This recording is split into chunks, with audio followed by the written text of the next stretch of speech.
Ridley. You're tuned into the NFL on EA Sports. We've got a good one on tap today, and there's going to be two quarterbacks ready to get it done on the gridiron. It's the Cowboys going up against the Browns. So let's get out to First Energy Stadium in Cleveland. Here's Brandon Godden and Charles Davis.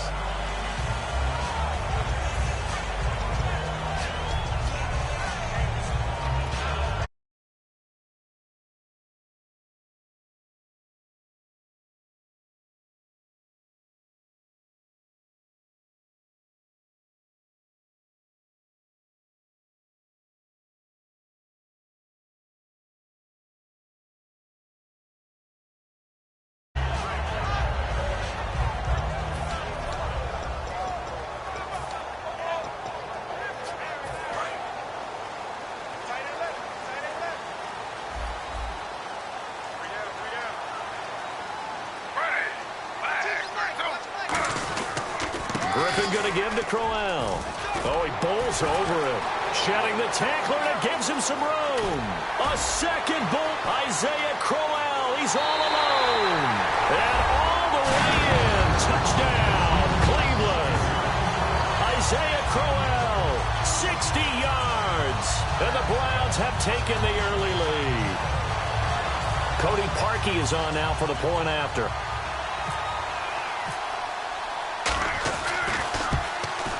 It's up and through to make it 7-0 Browns.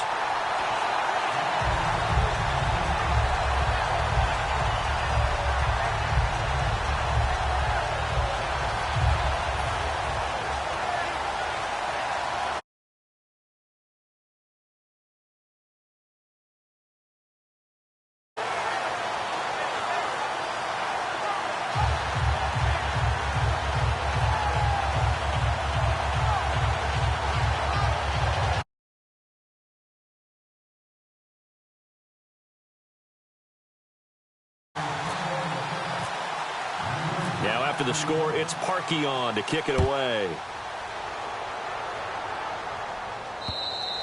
And that'll carry over the back line of the end zone for a touchback.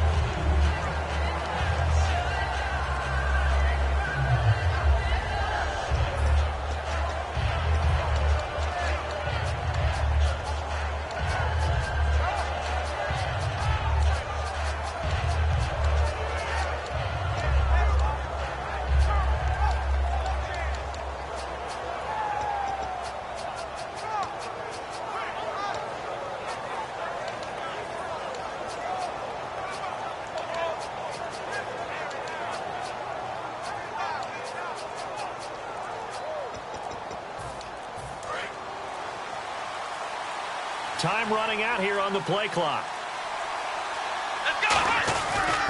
Now the first carry for an Ohio native. It's Ezekiel Elliott. And they're able to get this one across the 35. Partner, I know you call the play-by-play, but you know your ball. If I throw these numbers at you, all right, 6 yards shy of 2,000 of total yards from scrimmage for a rookie running back. What do you think? Sounds like me in high school. Sounds like you doing it, right? It's really fascinating at what he was able to do. The thing for me, though, he did that as a rookie. Where do you go from here? I mean, can you keep going up from those numbers your sophomore campaign? I think that you can. He's had examples of that preceding him in the NFL. Some guys who are in the Hall of Fame right now. Remember, he had 16 total touchdowns because it's not just his ability to run it. He can catch it out of the backfield as well. No one plays harder than this guy does, down in and down out. I think he's just going to keep getting better. A second down throw for Prescott. He's going to fire one deep, middle of the field. And this will be caught at the 30. A gain of 32 that time. There will always be a place for methodically marching the ball downfield. But when you can pick it up in big chunks and strike like that, have explosive plays, that's often the difference in winning and losing.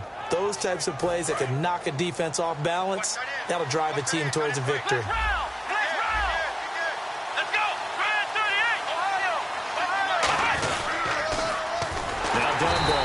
And he will lose yardage back to the 34-yard line. That's going to go as a loss of 4, and it'll be second down. Whenever I go to a team's practice facility and watch them work, I love to watch the defensive guys in what they call pursuit drills. The ball goes either towards them or away from them. How fast will they respond? On this play, the defensive end responded better than anyone and made a really nice play. Here we go. Flex round. Second down, Prescott. A dump off to Elliott. It'll be a gain of 8 yards, and that's going to bring up a third down. It's funny, throughout the time that we've been together, when we talk with running backs about the ability to catch the ball, their eyes light up when they talk about open field and having one-on-one matchups, don't they? Yeah, they do. That's the reason why. Well, we just saw shedding those tackles, and that's what they're used to doing. It is, and it starts at the beginning of the play, one-on-one matchup if someone's trying to cover them, but they also like those one-on-ones downfield after the catch when they're running with the ball. They think they're going to win those, too. Throwing, Prescott. He completes it to Bryant. And he will have the first down across the 20 to the 19-yard line. I don't care how many times we see it. I still get a kick out of watching quarterbacks and receivers do the pass tree in pregame warm-up. But I always remember that when we go to practices, we see that after practices as well. They really tune it up, don't they? They tune it up. They know why they do it for these situations. First down. And they build that trust, and that's why they're able to find him in this type of a situation. And now the starting defense for the Browns. If your day involves blocking Danny Shelton, you better pack lunch and dinner. It's an all-day job. 2nd and 5.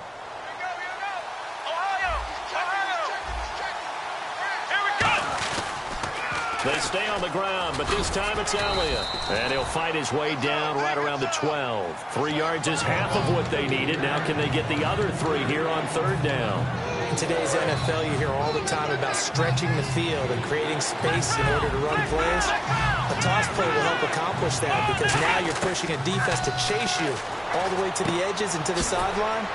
That's a nice run, probing now early to try and get things done later. 4 yards on the play, and then leads to the 1st and goal.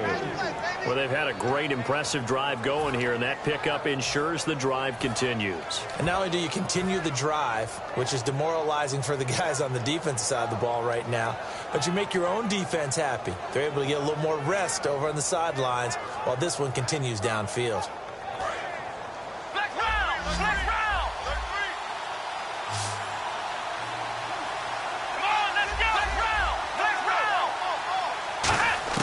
Out of the gun, here's Prescott. He couldn't quite hold it. Got hit. Ball pops out, incomplete.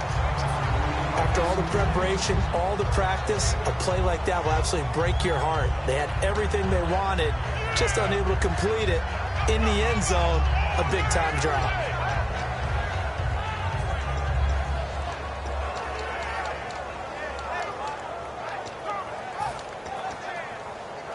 Well, just play after play after play on this long drive for the offense. Come on, let's go. Brand 38. Prescott now on 2nd down. That's caught at the 1. It's an 8-yard pickup, and that'll make it 3rd and goal. They gave up the completion there, but this is what zone defenses count on. Catching the ball and not much run after the catch.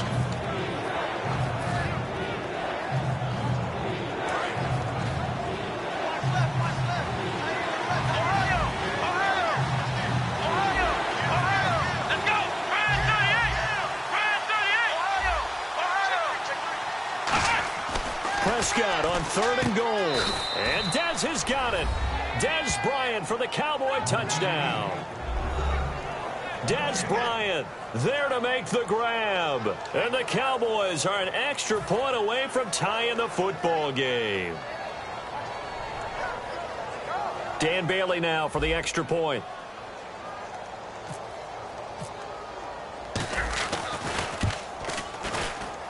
It's good, and we're all tied at 7 apiece.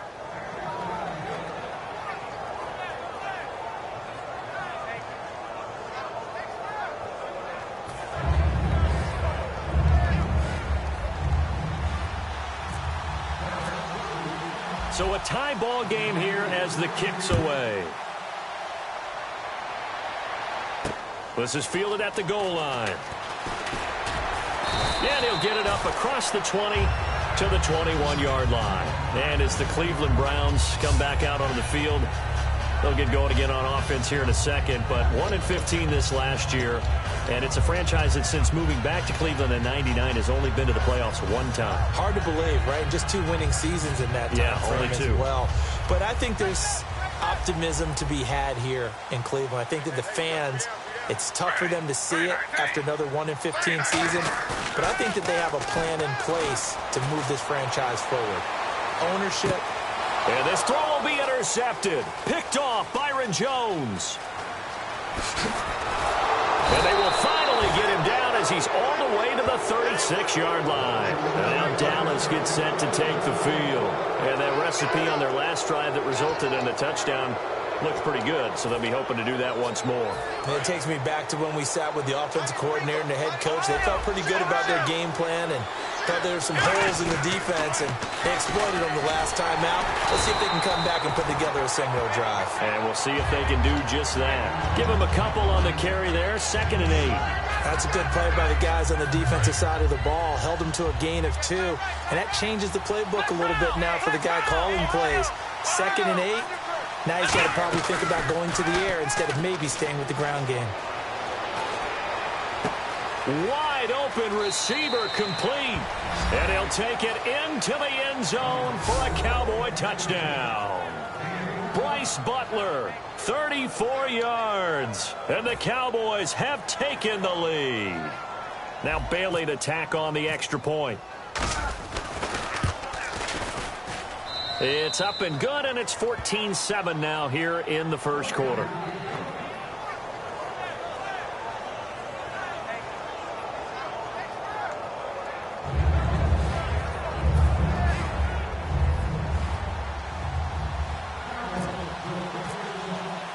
Bailey now to kick it away after the touchdown. The return man is Mario Alford. And now Cleveland geared up to take the field. And last time wasn't pretty. 1 play and an interception. We'll see if they can do better. I want to see if they want to go ahead and throw the ball again now on this drive after what happened on the last one. Throw it on the first play. Give the quarterback some confidence. See what happens.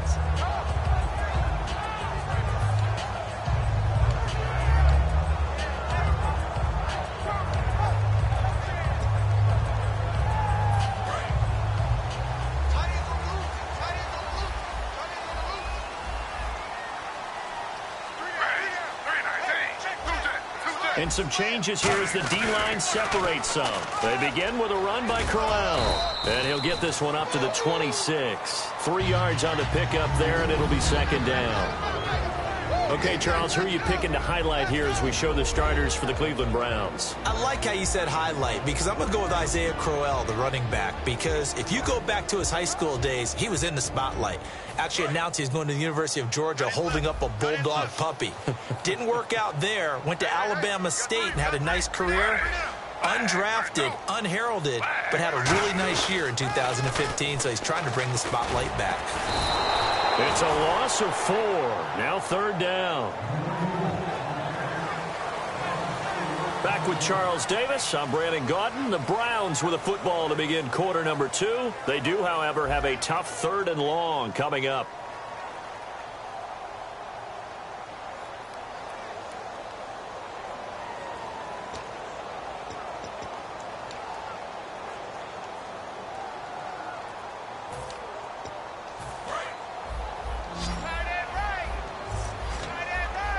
They come up in an empty set. 4 wide receivers, 1 tight end.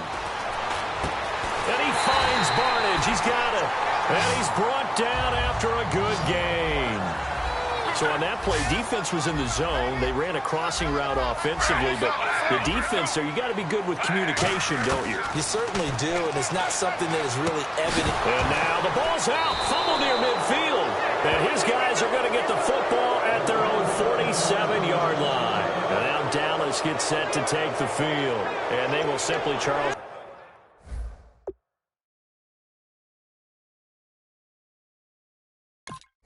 be looking to duplicate what they did last drive when they were able to push it in for 6. And they hope it'll be that easy, right? To be able to take exactly what happened before, replicate it. They may have to make a few additional changes along the way because I'm sure the defense will make some adjustments, but they've got to have great confidence having scored the last time out. And he got blown up, losing yardage on the play back at the 44. When I watch plays like that, I give a lot of thanks that my DNA did not make me an offensive tackle because that is a very difficult job to hold your block against a really good defensive end and hang on to it so your runner can get to the edge and do it without holding. I don't know that that's really possible for very many people. Let's go. Ryan 38. They play fake to Elliott. Now Prescott. Hit as he throws there, incomplete. He was looking for Terrence Williams that time, and it's third down. So much of this game is about leverage. We always talk about low man wins in the trenches. Well, it's like that at just about every position, and sometimes if you lose that leverage and you're losing the battle, just jump up at the line of scrimmage and try and bat the ball away, and that's exactly what happened there. It looks like a nickel set now for the Browns on third down. Third and long for Prescott. And he's unable to haul it in, so it falls incomplete over the middle third of the field, and that brings up fourth. And he's certainly not a guy that drops that football very often. Indeed, because that's a bit of a surprise. I know he's in the middle of some traffic, and people, bodies all around him, but he usually has the focus to haul that one in. Looks like the offense is going to take another shot here. They're going on 4th and 13. They'll put two receivers left, two to the right. They're indeed going for it. It's Prescott. And Bryant's got it over the middle. And he's going to get this all the way down inside the 35. I don't know if I agree with that. I guess they don't care if I agree with that. But, boy, you have to be surprised by that, right? I definitely was surprised that they decided to go for it in this situation. But they must have either felt like they either had a great play call on or they're trying to show extreme confidence. A gain of 3, second down. I do know from experience that when you slow down someone's running game, you're now doing the dictating on defense. And guess what? Now you're getting ready to tee off on their quarterback because they have to throw it all the time. But you still have to be alert for the draws and other plays of that nature to make sure you don't get hurt. Second down following the run. They'll come out in the pistol. Now it's a bootleg with Prescott backing up. And his throw is going to be incomplete.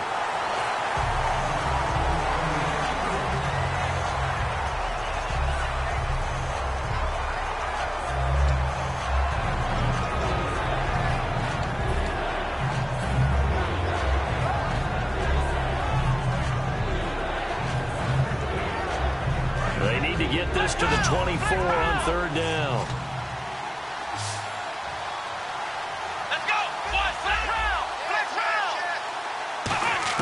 On third down, it's Prescott. He completes it to Bryant.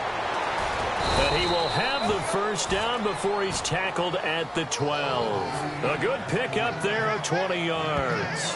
And defensively, they were in zone coverage there. Do you have to be a little careful you're losing playing against a good quarterback like he is to not play too much zone? Yeah, you have to be careful about how much time you're giving up. I think it's a good point you just brought up. So maybe if you still want to play zone, you go to a zone blitz scheme. And you can drop anyone out of your defensive front, defensive end, defensive tackle. It doesn't matter. You just exchange someone to bring more pressure towards the quarterback and still try and cover downfield. Now back to the ground with Elliott. And he'll take it into the end zone for a Cowboy touchdown. Ezekiel Elliott taking it in from 11 yards out. And the Cowboys will add on to their lead. And there you go. Nothing really too complex. Block, keep to your assignments, let them run it in. They did it. Fundamental football. Good blocking beats good tackling on that play. End result, touchdown. Bailey now to kick it away after the touchdown. This will be taken to the back of the end zone. And he probably should have stayed in the end zone as he'll muster a return up to only the 14-yard line. And now the Browns offense trots back onto the field. And the turnover last time, that's sort of been symptomatic of their struggles here in this one. Big word. I like it, though, because you're exactly right. Like that, don't you? All game long, they've struggled moving the ball, turning it over on the last possession. Is that word again, symptomatic? Yeah. I like that. Your analysis, symptomatic of the success of this broadcast. What I like is that you gave me the word, and I just kept using it.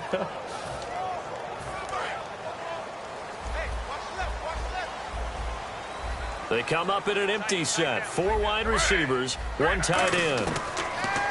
Now it's Griffin. Looking middle, and it's incomplete. Little lull in the action here to go over an offseason storyline. It's kind of interesting. L.A. a couple years ago, they have no teams, and now they're going to have 2 with the move from San Diego to L.A. What does that mean for the league and for the Chargers? It seems like an easier transition, doesn't it, than St. Louis when they moved back to Los Angeles. Less culture shock. Less culture shock, less, obviously geography, the whole deal. But it's a transition that still is not going to be easy. Remember, they're going to go play in a soccer stadium, essentially, for at least the first couple of years before they share a stadium with the Rams.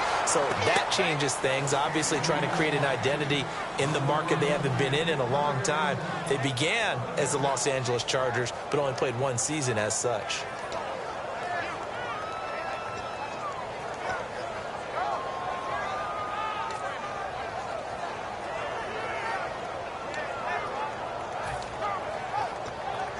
So a 2nd down incompletion now brings up 3rd down. On 3rd down, Griffin. Screen play, Johnson. And they'll get him down here at the 23. The screen does get him 9, but it also brings up a 4th down. And how about this one now? In their own territory, a gutsy call. They're going to go for this on 4th and a yard. Here we go with Johnson.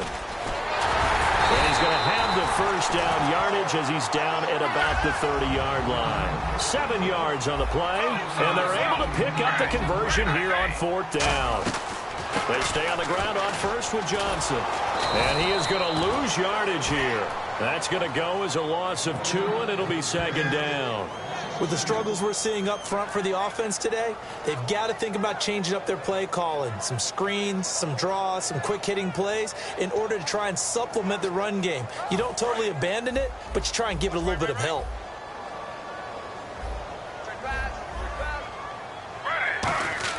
Now Griffin on 2nd down. It's caught. It's Barnage over the middle. And they're going to get this one all the way out across the 45. And he's the epitome of what we call the move tight end, a guy that you can line up anywhere, in the slot, out wide, in tight, doesn't really matter because he has such great skills. You want to utilize him in all aspects of your passing offense. And there he was in the slot for the catch. 2nd down here after the incomplete pass. They come out 5 wide, 3 of them to the right side. 2nd and 10, once again, Griffin. Pryor has it complete. And how about what Pryor did this year on a 1-15 team? 77 catches, over 1,000 yards, and we saw what an athlete he can be. We saw that in college, but, man, he can do a lot. And now he wants to be a wide receiver, and I think that's where the difference was because you mentioned him being an athlete. He still wanted to be a quarterback, so he's resistant to making the move out wide. And now that he's doing it and doing it on a regular basis, I think this is the baseline of numbers we can come to expect from Terrell Pryor. To throw is RG3. The ball popped in the air and intercepted. Picked off by the linebacker, Sean Lee. And he's going to return it to the 21-yard line. And now Dallas gets set to take the field. And they were able to punch it in the end zone last time. They'll be looking to do that again here for the defense. Obviously, they'll be looking to stop them from punching it back in the end zone. It always is punch-counter-punch, isn't it? And which team has the advantage? Well, let's just go back. Last time on offense, they rolled downfield, got into a good rhythm. You can see a little more bounce in and out of the huddle. You can see the sideline really get into the game. So defensively, you're thinking to yourself, how do we take that away from them? How do we get the advantage back? Let's see what they come up with. I think pressure is always the first way to go. You love pressure. I love it. We'll see if they dial it up this drive. See if they stay on the ground for 2nd down. They play fake to Elliott. Now Prescott. He finds his target, Terrence Williams. And they're able to get this one across the 35. A solid gain of 15 yards, and the sticks move. And a good quarterback facing zone coverage. If he has just a little bit of time to survey the scene, that's what's going to happen. No doubt about it. If there's no pressure, he's going to continue to pick them apart because he'll have all that time to find someone open downfield. You can only cover for so long. So maybe they want to go to a zone blitz scheme, get a little bit more pressure. Remember when Carolina did that against Denver? They lost the game ultimately. They dropped the defensive end out, and he ended up with an interception in that game in Super Bowl 50. Maybe some sort of scheme like that to try and get more pressure at the passer. Prescott, throw right side, complete to Williams. A gain of 6 there on first. So they complete the pass, and now they face a second down. And they're going to speed things up here. And again, it's Prescott. Looking left side, it's complete. He's got it. Now whistles come in. We're going to get a timeout here by the offense. It's just their first, so they'll have 2 remaining here before we get to halftime.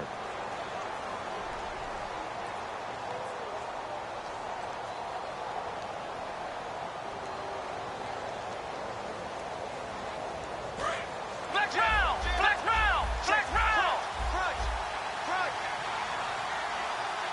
Here we go! They go play action here on first down. Bryant with a catch right side. And he is into the end zone for a Cowboy touchdown.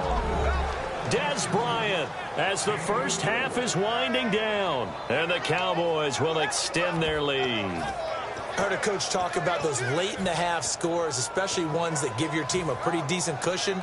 He said those could be the ones that can finish off a squad if you let them. Yeah, they've got the cushion. This half has been theirs. And they will line up now for the 2-point try.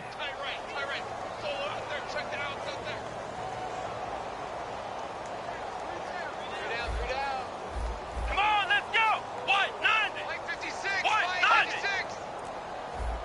Ohio! Check Ohio! Flex round! Flex round! 26! They'll look to throw. What a move. And they don't get it. They tried for the 2-point conversion there, but unsuccessful.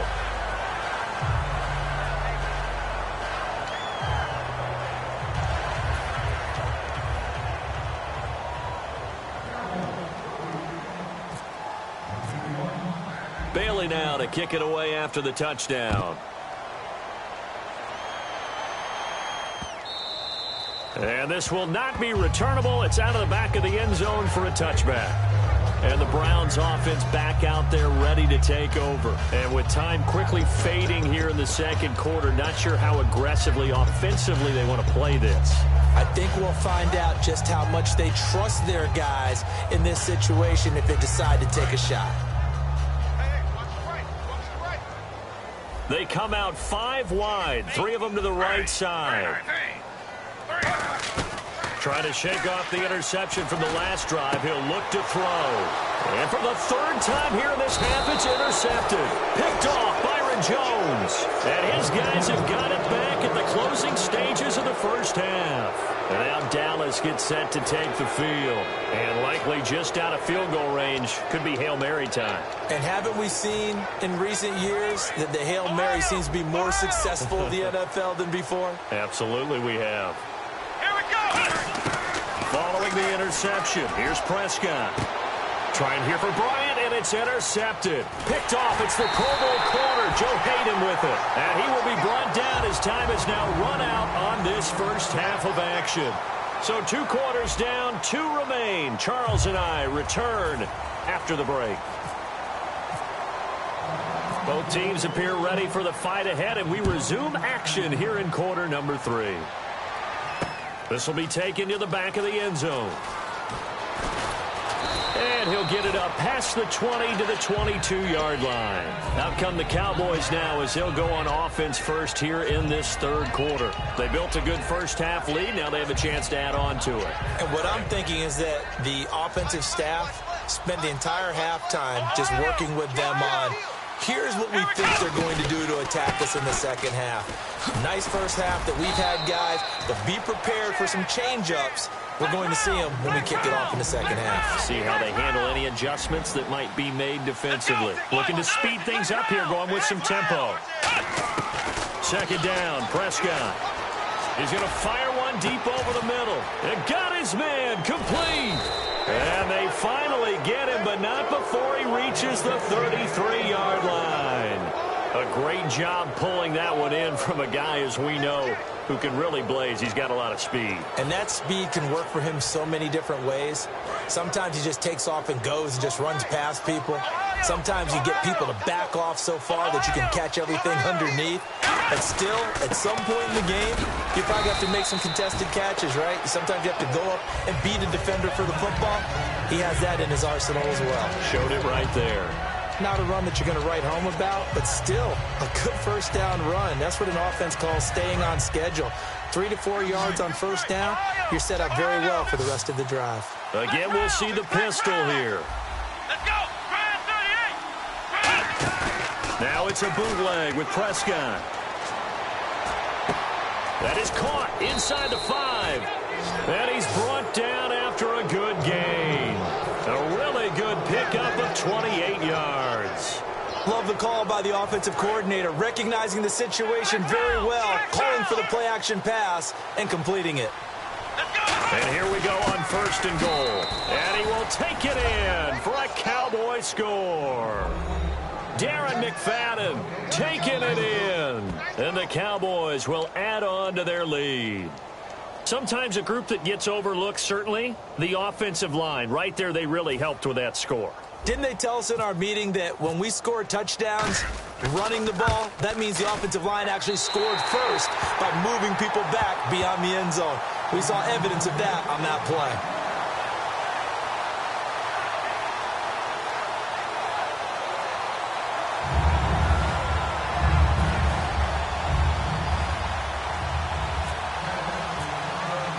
Bailey now to kick it away after the touchdown.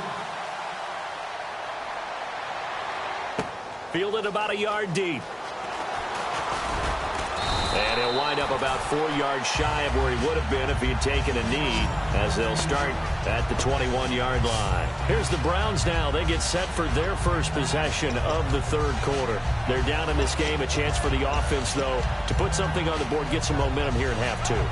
Try and get things kick-started for them. And you know at the half, they discussed how they were going to get that done. This is where scripting comes into play a lot of the time. How many plays do you script coming out of the second? Most of the time in the first half, you're scripting 12 to 16. I think in the second half, you're really scripting more like 8 to 10. Kind of a starter or an opener, whatever terminology they use. Just something to get you off to a quick start. A screen complete to Crowell. And they're able to get this one across the 35. They'll get 16 yards there. And it's good enough for a Cleveland first down.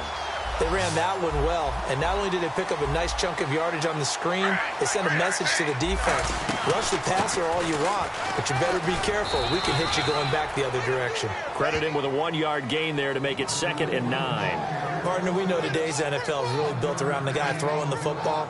But these short runs, they still pay dividends because they can take their toll on a defense, and they can add up as the game goes along. You control the clock, you control the ball, and that way you often control the game. And after the play on the ground, that brings up 2nd down here.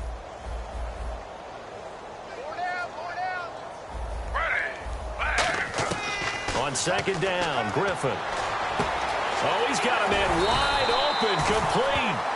A good pick up there of 20 yards.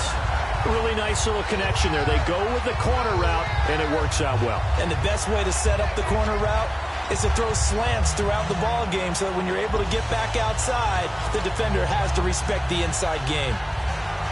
So after that big gain, let's see what else the offense has up its sleeve.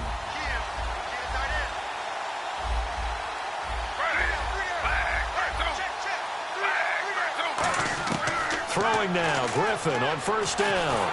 And he takes a shot on the release as this will be incomplete. He was looking for Terrell Pryor that time. That'll bring up 2nd down. They got pressure there and only rushing 3. And there's a defensive coordinator right now who is celebrating not just getting home with 3 there, but realizing if that's the type of pressure he can get in the entire game, then his pass defense is going to be excellent. You're dropping 8. Where are you going to go with the football? We got 3. We got 3. 3 down. 3 down. Ready. 3-19. 3-19. 2nd and 10. Once again, Griffin. He's going to sling this deep. That's caught inside the 20. And he gets this one all the way down inside the 20-yard line. And now a first down following that long gain. They're going to hurry back to the line now. Well, even after all those interceptions, he's not deterred. Still confident to go deep at work there. I think all the old rules about playing that position still apply. If things go wrong, you still act like you're the best player out on the field. You still carry that supreme arrogance with you and continue to fire the ball. I've seen guys have games like this, and this is where you find out if you're great or not. Can you overcome some interceptions and still lead your team to victory? And the stop will come inside the 5 at the 4. And now a timeout called by the Cowboys defense. It's just their first, so 2 remaining as they burn one here in this 3rd quarter.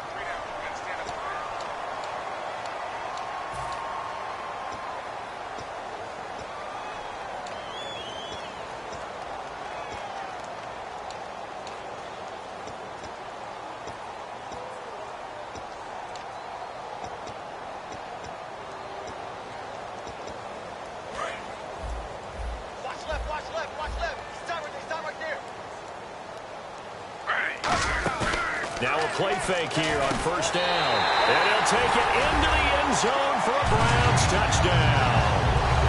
Corey Coleman from 3 yards out.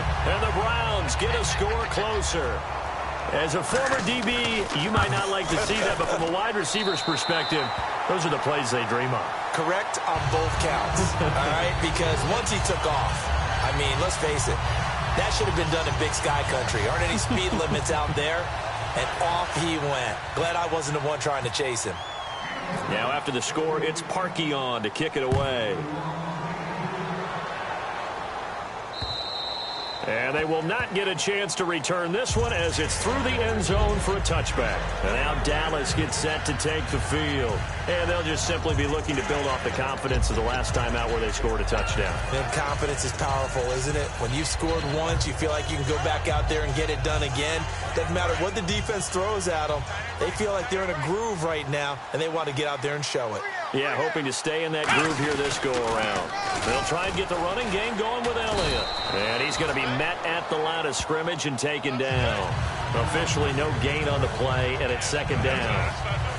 So nothing there. I don't know that that's all in the back, though. You got to look at blocking there, don't you? I would agree with that totally. At some point, they have to win at the point of attack. Instead, it was the defense getting it done again and holding them to no gain. So they're still at the original line of scrimmage here. 2nd down and 10. Off play action to Elliott. Here's Prescott. And he's got his man in stride, complete. And they finally get him, but not before he reaches the 33-yard line. That could not have been timed out any better, and that's exactly what receivers want. The ball in their hands as quick as possible allows them to catch it at full speed and take off and go. And how about the end result there? Big-time run after catch yardage. That rack yardage is so valuable for any offense. Now it's the backup Romo. He's got time. Got a man. It's caught inside the 10. Give him 27 yards that time. And the Cowboys are set up now with a 1st and goal. Such a dynamic combination, Tony Romo and Dez Bryant, and it has been on display. Happy quarterback, happy receiver, equals happy team. That's kept them in the lead in this game and made everyone feel good. And, hey, Dez can be demonstrative now, but he's having a good time doing it. Well, it's been the air game that's taken them down on this drive before they finally turned around and handed it off on the last play. And now they're looking for the big boys to get him in the end zone. Couldn't do it there. It'll be interesting to see. Offensive lines had to pass block a lot on this drive. Will they be able to revert and fire out and create some space in the run game? Another pistol look here. And we're back now here in Cleveland. It's the Cowboys with the football. They'll be looking to tack on to their lead as we get set for the 4th.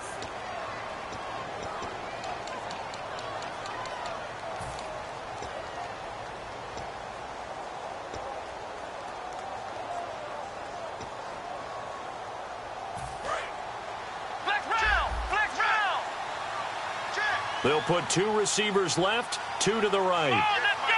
Ryan 38. Ryan, flex route. A second down throw for Prescott. He rifles one that's intercepted. A great read, and it's picked off. And they'll have the football, but deep in their own territory as he's brought down at the 5. And now the Browns coming out on the field. And that last drive, a long drive, but not just that. They had a great air attack going. Do they stick with that? I would think that they would, because if they were confident enough to do it on the last drive, starting backed up in their own territory, why would you change anything? They've got to be confident about what they're presenting and continue to do so. Yeah, because the secondary, they really look clueless. And that was amazing because that drive went and went, no adjustments, and no big plays by the defense to knock the ball away. And this is, oh my goodness, he pulled it in one-handed. A big play that time for Cleveland. 46 yards. They come out 5 wide, 3 of them to the right side. They'll throw on first down with Griffin. And it pops free. The collision there jarred the ball loose and brings up second down. Normally, he's pretty reliable. Usually catches what's thrown to him. On that play, he simply dropped it.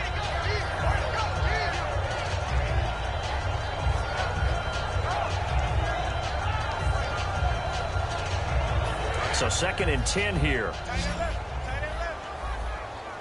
They come up in an empty set. 4 wide receivers, 1 tight end.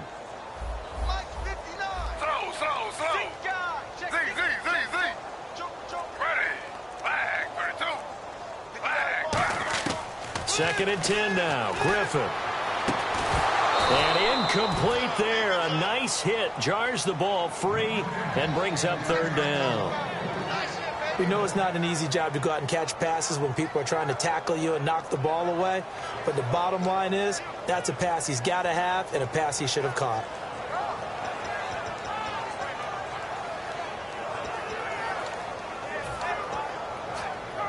So a ways to go here on 3rd and 10.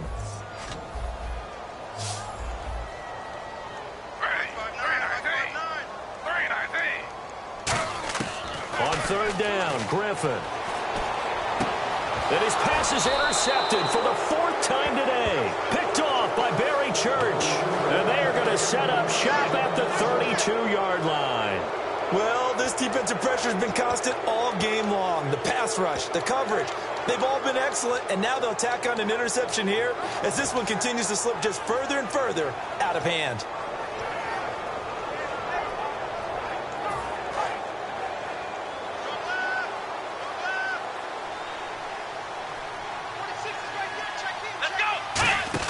There's McFadden as they begin on the ground. And he is going to lose yardage here. It's a loss of 2 there, bringing up 2nd down. And in this situation with a lead 4th quarter, they're liking keeping the ball on the ground, I'm sure. That's just smart football, but you know the defense has to know it as well. They've got to stop them here. So now we're going to see that loading the box in a big way. 6, 7, 8, 9, whatever it's going to take, puts a little bit more pressure on your big offensive line. 2nd down, Prescott. Surveying the field. He's got a man, complete. And he's going to get this down to the 35-yard line. And that one results in 35 yards. Offense comes to the line now, 1st and 10. They'll run it now out of the gun. A strong running. And he'll fight forward maybe to the line of scrimmage, but that's all. Just a yard on the pickup there, and it'll bring up a 2nd and 9. Tough day, tough sledding right there, and it's been that way the entire game. Not a whole lot of room to ramble for him. Yeah, you're right. It's been that way all afternoon. Didn't get a whole lot better there.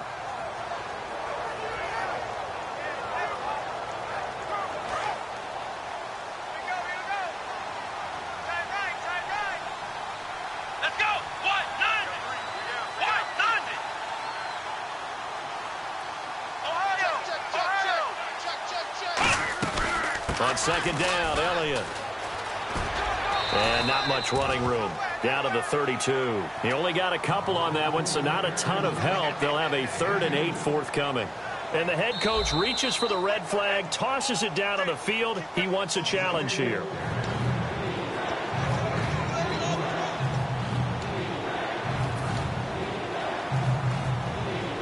Well, he challenged the play. It did not pay off.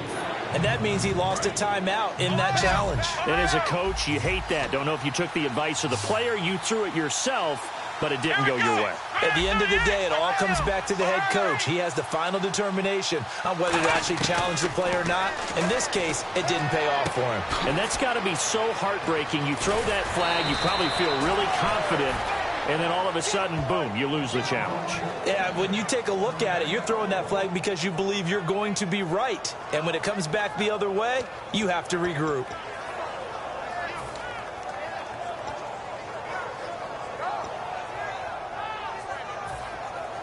Fresh set of downs here. Watch left, watch left.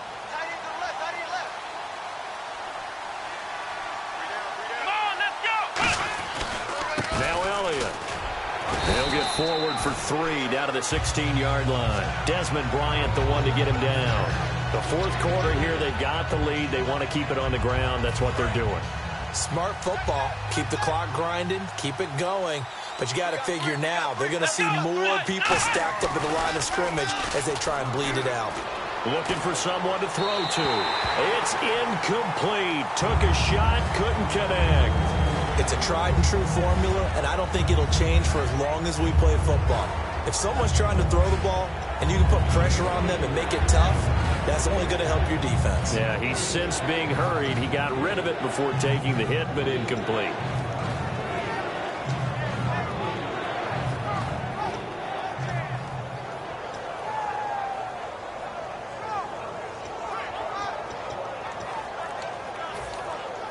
Here's play number 7 on the drive. This is 3rd and 7. And the play clock's running down. On 3rd down, it's Prescott. He completes it to Bryant. And he's able to pick up the first before he's brought down inside the 5 at the 4. He's played a great game. It continues right there, even with this lead, confident to throw the pass and have the reception made. There's no doubt who the leader of their team is there? There's no doubt who they want to ride all the way to the finish. Because strategy would tell you, run the football, run the clock down. Instead, they're letting him throw it because they feel that confident in what he's getting done.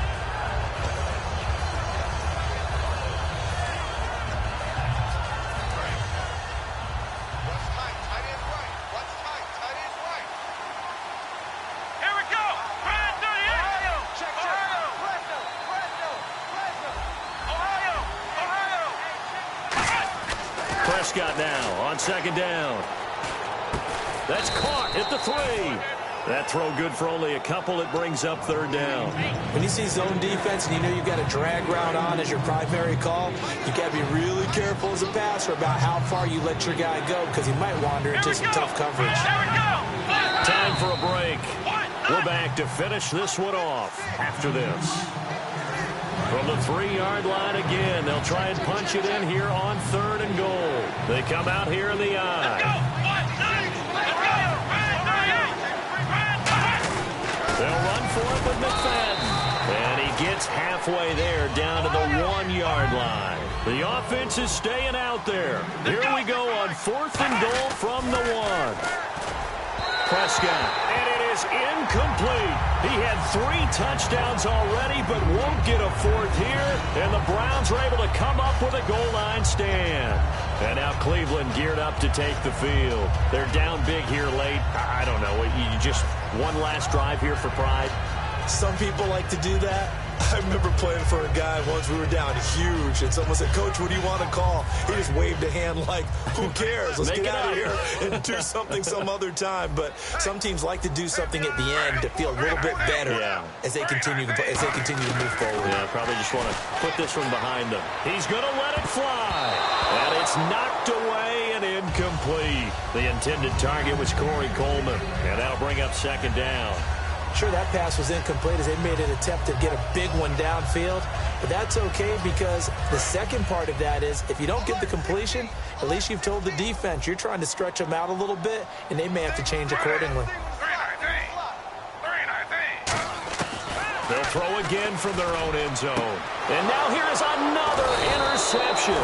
Picked off Byron Jones. And this drive will start on the edge of the red zone at the 20-yard line. And now Dallas gets set to take the field. They take over with great field position. They've got the big lead. Most would say they should kneel it, but the key word there is should. You never know here. You never know. That's the exact play that should happen. But some people like stats. And he'll take it into the end zone for a Cowboy touchdown.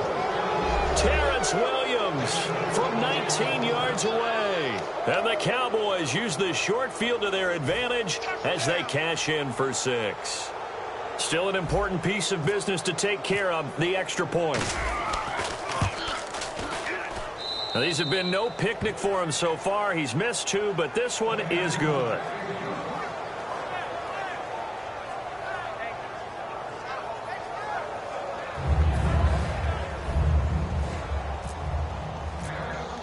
Bailey now to kick it away after the touchdown. This will be taken to the back of the end zone. And he will be brought down here at about the 17-yard line. And now Cleveland geared up to take the field. Let's just be frank. They're playing for pride at this point. That's all that's left, because victory, not a chance now. And I can't wait to see how they actually go about doing it, because there are a lot of people watching the body language of the guys on the field now. And if they call plays they want executed, they need to do that and do it really well. Otherwise, there could be repercussions. We'll see how they handle the waning moments of this one. They come out here in the I.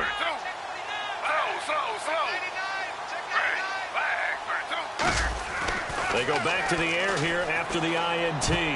Toward the center of the field, but it's incomplete. The tight end, Gary Barnidge, the intended receiver. And now it's second down. There are a good number of coaches at any time they call an in route are really worried about the play, because there's so much traffic ordinarily that the ball has to get through to get to the receiver. And on that play, it was batted down. 10 yards still left on second down.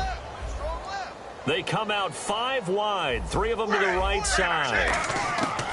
Again on 2nd and 10, it's Griffin. And he's going to go down. Back at his own 5-yard line, it's a sack. Okay, you know my bias is about to come out here. A lot of people think that the offense is just moving in the wrong direction. I'd say they're moving in the right direction, because the defense is pushing them back. Former defensive guy. Now, as a quarterback 3rd and long, you really got to rally the troops here, don't you? Yeah, you do in a big way. And what else do you have to look out for? More pressure coming at you, because it seems to be working pretty well. The defensive coordinator came into this game with a plan to get to the quarterback with whatever type of pressure is necessary. It's working to perfection for him today. And now a whistle and a timeout called by the kicking team. That'll leave them with just 1 remaining in this 4th quarter of play.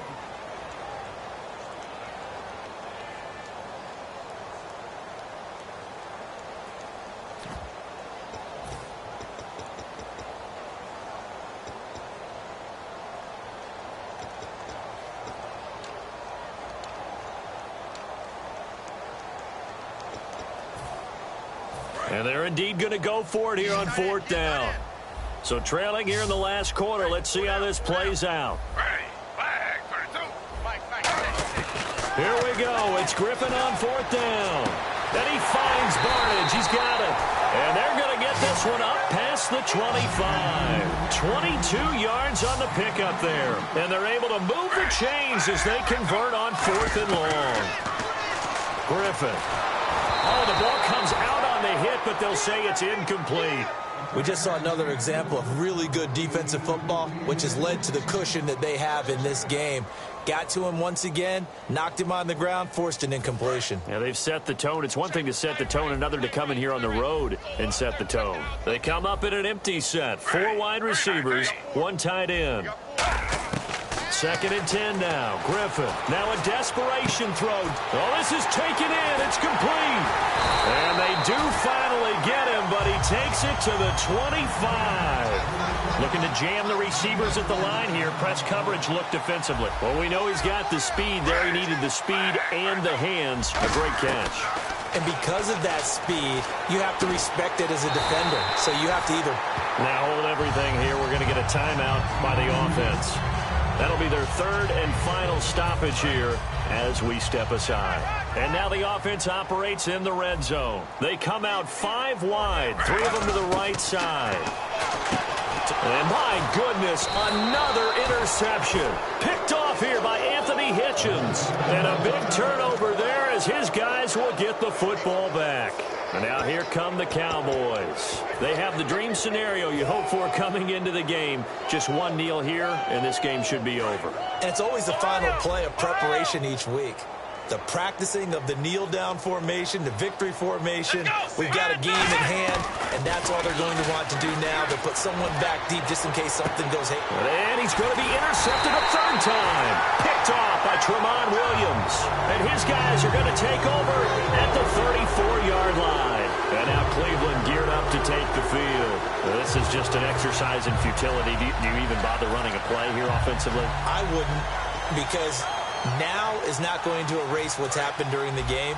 So after it's over, you're going to go to the film, find out where the game was really lost. But this is not a situation now where you're going to make up for anything. We'll see what they do here. Trying to shake off the interception. He'll look to throw. And that is incomplete. 2 seconds left on the clock. In this situation, it's really tough to figure out how to defend because they have plenty of room to still take deep shots at the end zone as they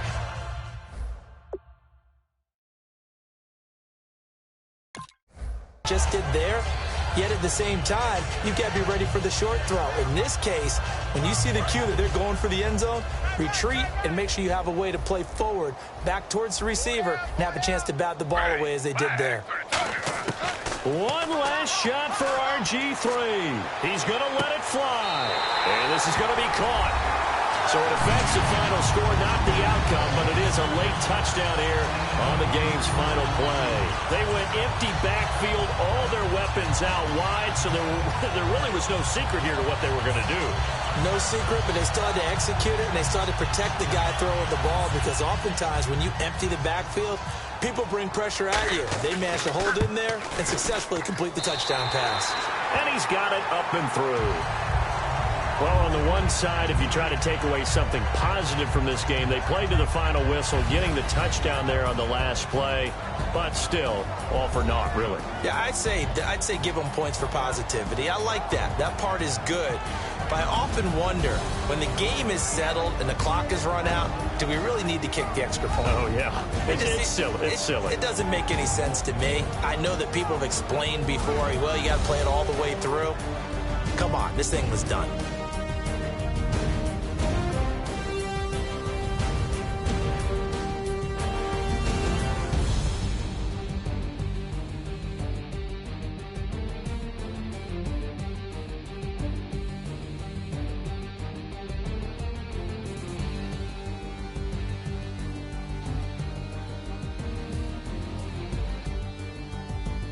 So that'll do it for us. For my partner, Charles Davis, and all the hard-working men and women on our crew, I'm Brandon Gaudin. You've been watching the NFL right here on EA Sports. With that, we say so long from Cleveland.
everybody. I'm Larry Ridley, and this is the NFL on EA Sports.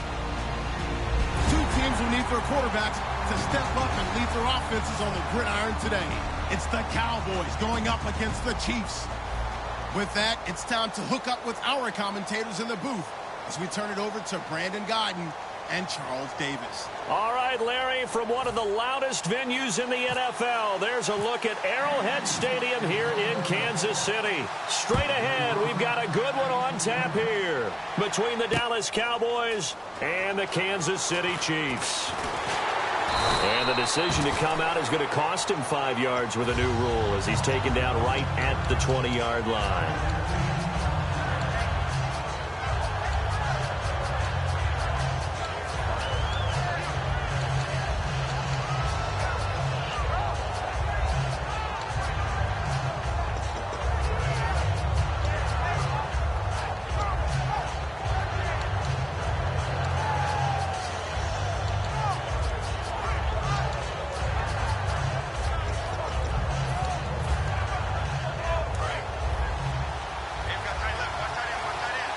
They'll need to get the play off quickly. They come out here in the eye. Here's the first carry for Ezekiel Elliott. Gets this to the 24 for a gain of 4. The all-pro safety Eric Berry in on the stop. And out of the backfield for this offense, it's Darren McFadden. He's a long, angular runner, but when he gets to the second and third level, look out. His speed takes over.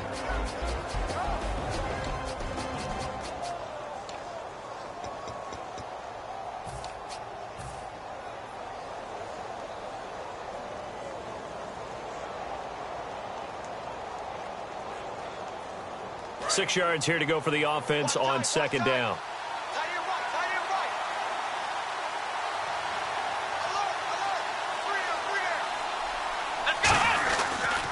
They go to Elliott again. Muscles him off. And some room to roam now. Ezekiel Elliott going to take it the distance. Touchdown, Cowboys. Ezekiel Elliott, 75 yards. And the Cowboys have taken the early lead. And personally, what a start for him to get in the end zone from that distance here on the first drive. And it has the defense tearing up their defensive goals for the game, doesn't it? Because nowadays, when we talk to all the coaches, they don't talk about limiting yards per carry and those things. They just talk about limiting explosive plays, whether it's through the air or on the ground. And anything an explosive play on the ground, usually, 10, 12-yard runs. This one was way more than that. They've got to go back to the drawing board and try and shut it down.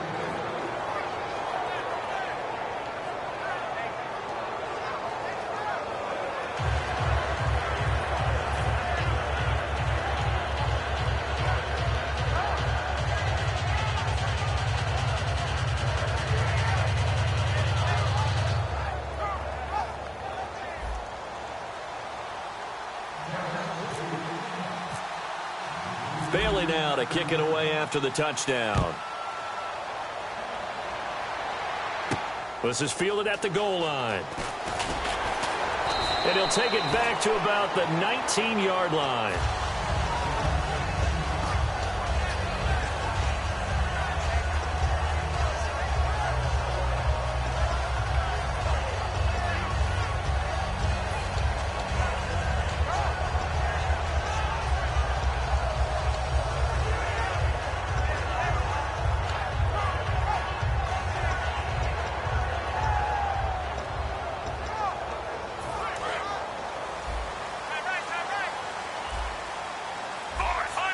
They come out here in the eye. On the ground, it's the first carry here for Jamal Charles. And they're able to get this one across the 35. It's a pickup of 19. And that'll be good for a KC first down. Well, how many times do we say in this game that speed kills, and it does it in so many different ways? In this case, you got a back who's quick and shifty, can make moves, make people miss, but also gets to and through a hole before it can close down. That's some of the benefits of that speed, not just outrunning people in the secondary. That led to a really nice game. On first down, it's Charles again. And that play is blown up, losing yardage back at the 35. That's going to go as a loss of 2, and it'll be second down. How about the defense not hanging their heads from the previous play where they were beat for a big run, came back on the very next down, and made a play defensively that was to their credit. And the hit jarred it loose. It's incomplete. And as we peer at this offense now, let's look at Jamal Charles, a guy who continues to be so productive in this league. No matter where he touches it on the field, there's a very good chance he can go the distance. Now it's Smith, and he'll be hit as he releases it, and that'll fall incomplete. Third down is a down. Both sides know they absolutely have to win, and the name of the game for the defense is pressure on the quarterback. But pressure on the quarterback with contact, that's how you end up winning it. Now look at this, 4th and 12, and they're going to line up to go for it. Macklin, the man in motion right.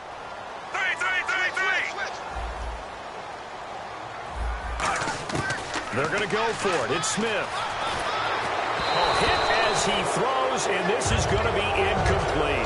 A surprising move to go for it predictably, at least somewhat predictably. It doesn't pay off, and Dallas, they'll take over in terrific field position.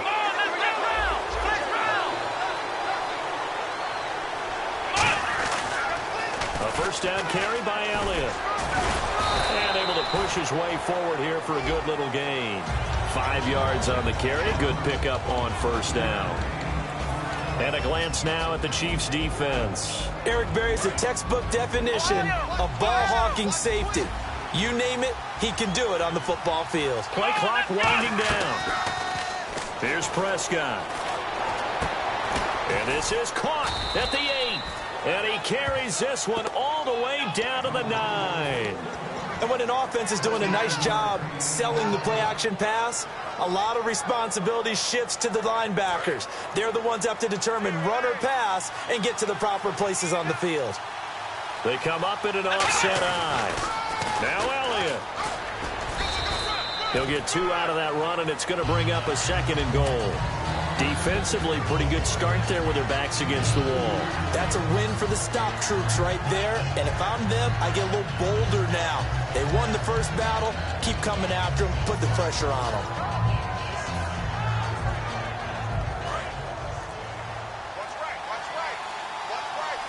They'll put 2 receivers left, 2 to the right. They just get the play off. Now Prescott. And incomplete there. A nice hit. Jars the ball free and brings up 3rd down.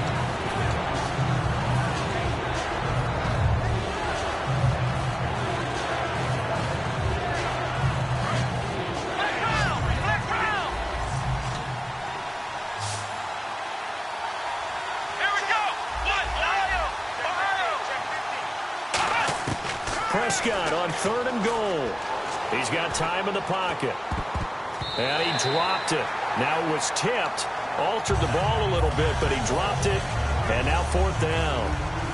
And the Cowboys will call on Dan Bailey here. From the left hash, a chip shot here. And Bailey able to knock it through. And that will make it 10-0 here in the first. So the drive takes them inside the 10, but it ends with just 3. And a nice job defensively to rise up and make sure they didn't get in.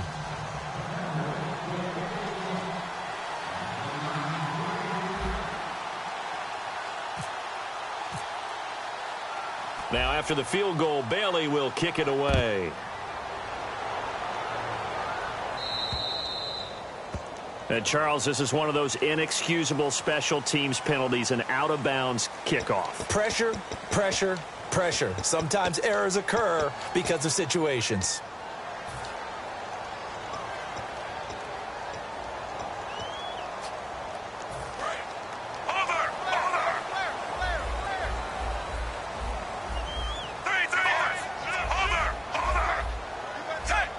The slot man in motion right.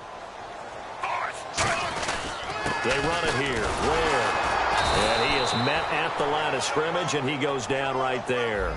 That's going to go as a loss of a yard, and it'll be 2nd down. And the offense there, the O-line, everybody really on offense, they were just manhandled at the point of attack. Yeah, you could pretty much call them all out, couldn't you? Almost by name, right? That was a very tough sequence for the offensive line. But how about that defensive front? Creating a new line of scrimmage and creating a lost yardage possibility. A good pickup there of 20 yards. Quarterbacks love slant routes because the receivers are breaking right into their line of vision, and receivers love them as well because they're getting the ball on the move and able to catch it and try and get upfield and gain additional yardage. They complete it to Hill. Brandon, another catch for Tyreek Hill. How do you defend it? Because kickoff return, punt return, catching the ball, whether it's a receiver out of the backfield, and, of course, you can run it with. And now the ball's loose. Smith loses it. Does the big boy have the juice? He's at the 30. And what a return as he brings this all the way back down to the 20-yard line. Here's the Dallas offense now heading back out onto the field. And they had 3 points last time, but they didn't want 3 points because they were well within range of scoring a touchdown. We'll see if they can do better now. I'm with you on that one. Let's just go ahead and be frank about the whole thing. The only one happy about the 3-point. The kicker. Exactly. You put it through the post. That's going to help him in contract time. But that offense, they're thinking, let's get in the end zone this time. I don't know if that helped him in contract time. You could have kicked that one through. I don't know about that. Toe bash. I don't know about that. Toe bashed it. Super toe. Sitting alongside Charles Davis, I'm Brandon Gaudin, as it is Cowboy football to begin quarter number 2. And they've got it here with a first down. What's left? What's left?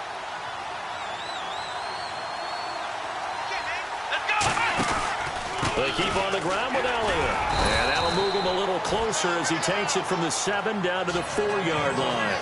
And a nice job defensively to keep him out of the end zone. He was trying to get his second touchdown already in the first half. They had that one earlier, was bidding for a second. They come up in an offset eye. Time running out here on the play clock. They just do get the playoff as he'll look to throw. And he is into the end zone for a Cowboy touchdown. Terrence Williams from 3 yards out. And the Cowboys will extend their lead. And a touchdown there to help them expand the lead. All you're looking for is as much separation between you and the other team as possible. They've got to feel good about what that touchdown gives them.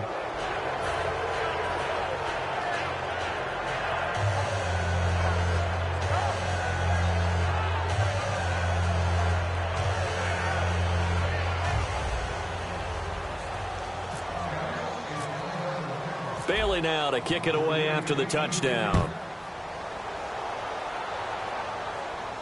That's fielded in the end zone. And no run back here. This will be a touchback, and it comes out to the 25-yard line. And now here comes Kansas City. And they had the fumble last time that led to a touchdown. That's a no-no. We'll see what they do here this go-around. A big no-no. Put that in capital letters. Turning it over, the other team takes it down and scores. That can be a deflator for a football team. Now it's up to the offense to get back out on the field and pick things up. They're out there. We'll see if they can pick those things back up. And now they're going to get him down right at the line of scrimmage. It's a loss of a yard there, and now second down. We just saw another example of how the defense is winning this game. Really at the point of attack, the offensive line is just getting pushed around. I think now as a play caller, you've got to give them a little bit of help. Maybe you keep your tight ends a little bit more. Maybe the running backs help you a little bit with the pass blocking. But you've got to help them get some confidence because you can't abandon the play calling right now. On a second and long, it's really nice to see an offense that has enough confidence to run the football in that situation. I think that goes back to their practice and game planning. They've seen things that they've seen on tape and in previous games that led them to believe that even in a long-distance situation, they can still run the football and gain enough yardage to put themselves in a good spot on third down. On first down, it's Smith. To the right side, it's Kelsey. Oh, he breaks a tackle, and he's got an alley. And he's going to be out of bounds, but able to take it inside the 40-yard line. There are certain words that sometimes we overuse, but but there's one that's really welcome on a player's resume, and that's the word breakout. And I thought Travis Kelce was one of the breakout stars of 2016 in the NFL.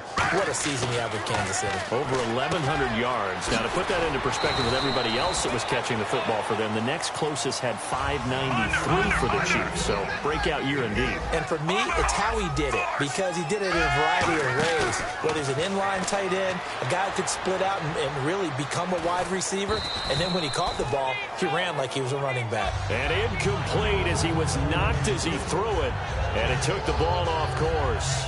The good signal callers would never go back in the huddle and play the blame game because they need those guys to protect him. But on that last one, his offensive line, they lost their leverage very quickly, and that's why they were able to get to him and hit him as he tried to throw the football and force an incompletion. In motion right, Macklin. Smith now to throw.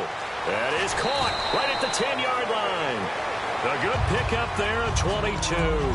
Partner, they weren't quite in the red zone, but things are starting to get condensed on the field. Throwing the corner route there, really nice play because it gives them a little bit of room to complete it.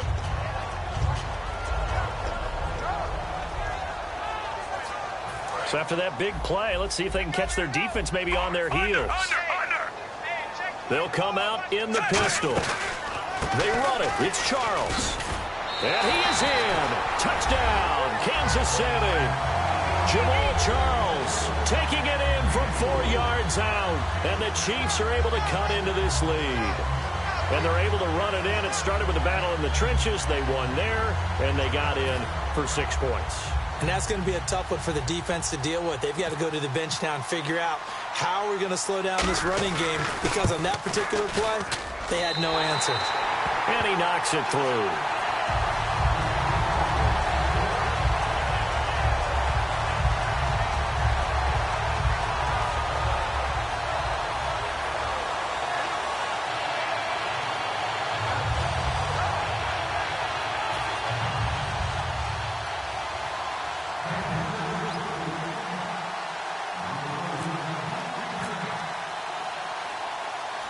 Now, after the touchdown, here's Santos to kick this one away.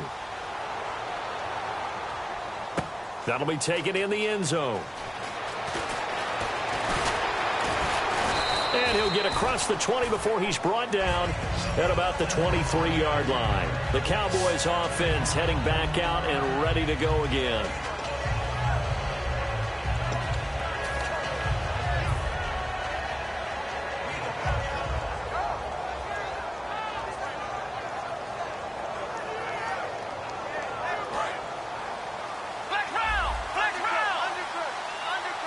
They come out here in the eye.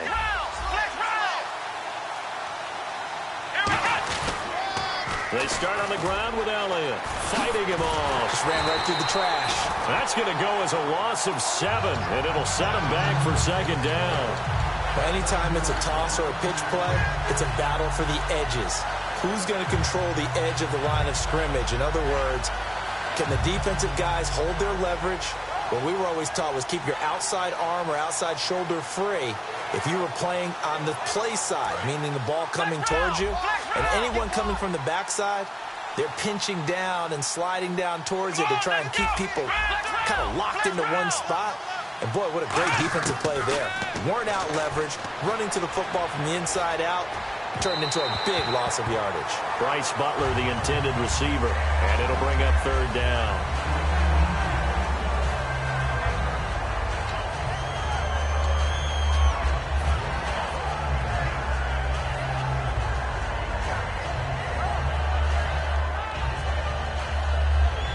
And the offense looks to pick up the first here on third after that incompletion.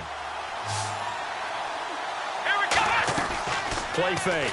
Here's Prescott. He completes it to Bryant. And he's brought down after a good gain. They convert on third with a gain of 22. 2 minutes to go here in the first half. We're back to Arrowhead after this. A first down throw for Prescott. He's going to go for a big play downfield. And nearly picked off. Surprising to see a defender of his caliber let it get away. But it does get away and it's second down. Help me out, partner. Was that incomplete? That was on a deep ball to Dez. And that's a surprise. The way he attacks the football in the air, it's always surprising to me when he doesn't complete a pass like that. And he comes back with one complete. And getting this just shy of midfield, they'll spot it at the 49. And now the passing game here in the second quarter starting to heat up a little bit. Don't you feel the rhythm starting to happen, right? You see it now. The confidence is starting to rise. I think now as a play caller, because that has happened, you lean on it a little bit more. You don't go totally away from running the football, but you do say, guess what? We can throw it. We can throw it well with a whole lot of confidence. His throw caught at about the 5. A glance back at 2016 for Dez Bryant. 50 receptions, under 800 yards, had 8 touchdowns. What do you make of the season that Dez had? Well, remember, it started with Dez injured, so it took a little while for him to get started. I'm going to make a bold prediction for you. Would not shock me at all if he doubled his catch number next year and darn near doubled his receiving yardage total. Because if he's healthy all year long, they're going to want to take some pressure off of the run game themselves, and Dak Prescott in his second season should be that much more confident throwing it downfield.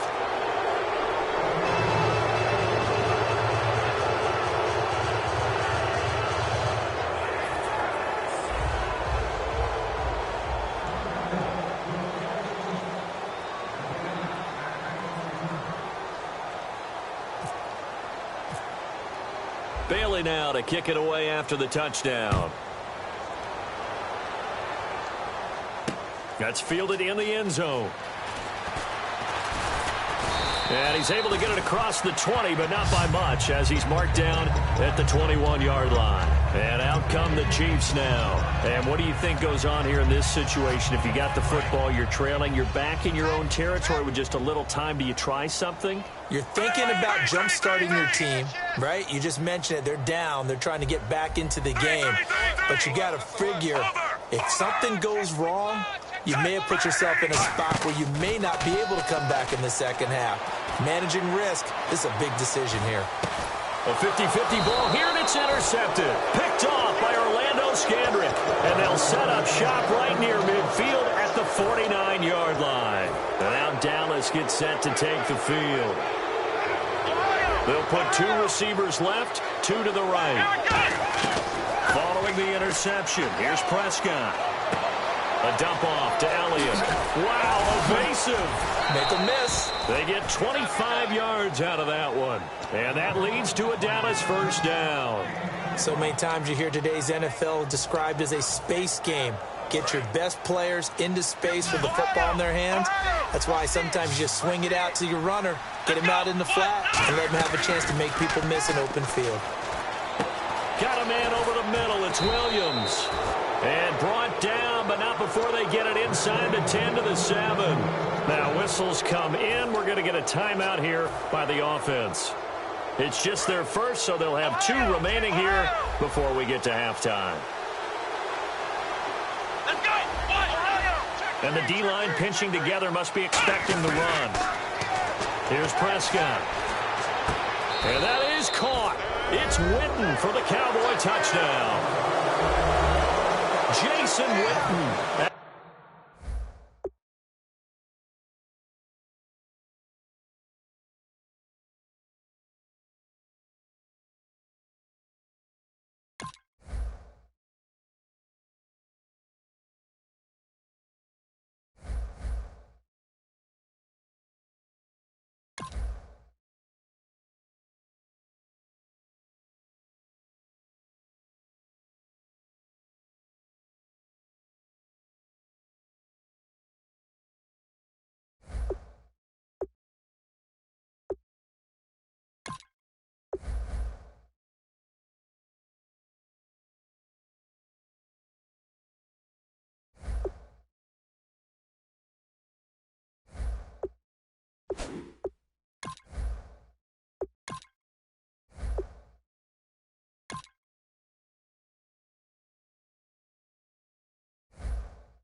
everybody. I'm Larry Ridley.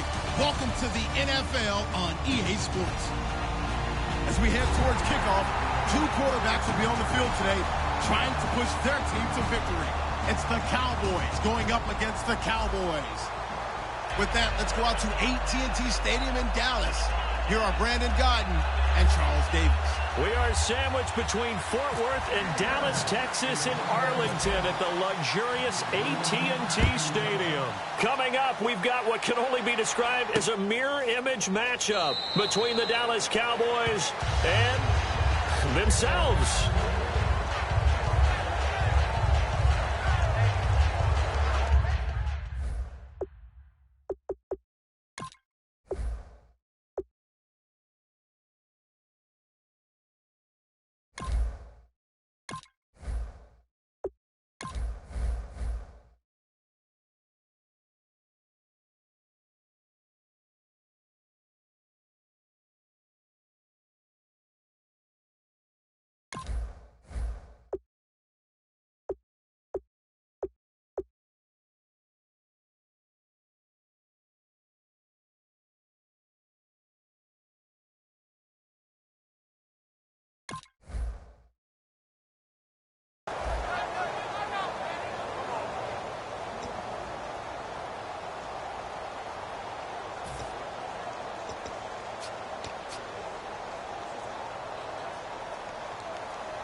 Now the first carry for Ezekiel Elliott.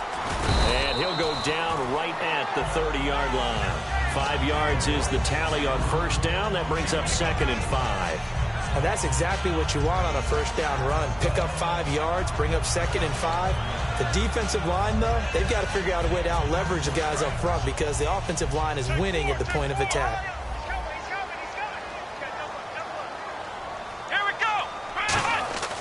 A 2nd down throw for Prescott. And this one caught by Dez Bryant. And a nice gain of 21 yards. And on this first drive, looks like they want to get that vertical passing game going early. And they did, and what a warning shot they just fired. If you're not going to back up and play coverage deep, we're going to attack you all game long. And once you adjust to that and you start to back off, then that opens things up underneath. A really nice start for them. Great way to get the game going. Trying to run inside, but nothing there. That's going to go as a loss of a yard, and it'll be 2nd down. As a guy carrying the ball, your eyes are going to direct your feet, and you're hoping they carry you to the open spaces. But it's awfully difficult at times because you have so many things you have to look out for. Where's the line blocking? Where's the traffic coming from? Tough to find open spots. Again, it's Elliott. And he's going to fight his way forward here for a modest gain. He gets them a little over half of what they needed. Now they're looking at a 3rd and 5. But you've got to give kudos to your offensive line and the guy carrying the ball because they were in a 2nd and long situation. It seemed pretty dire, but they brought it back to 3rd and manageable with that run.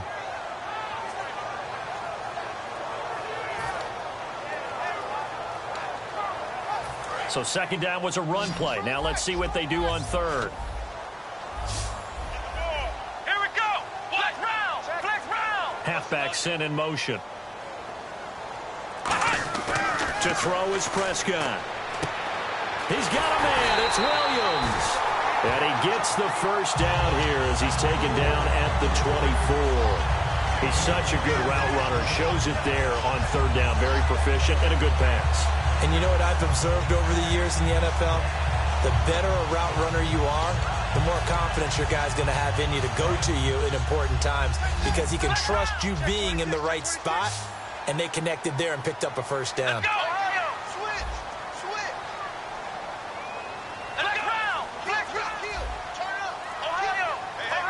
And the back goes into motion. Prescott looks to throw on 1st.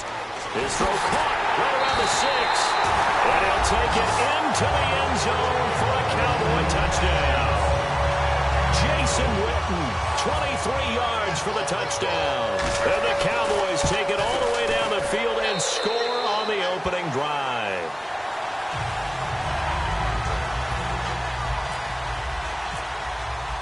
Bailey now to kick it away after the touchdown.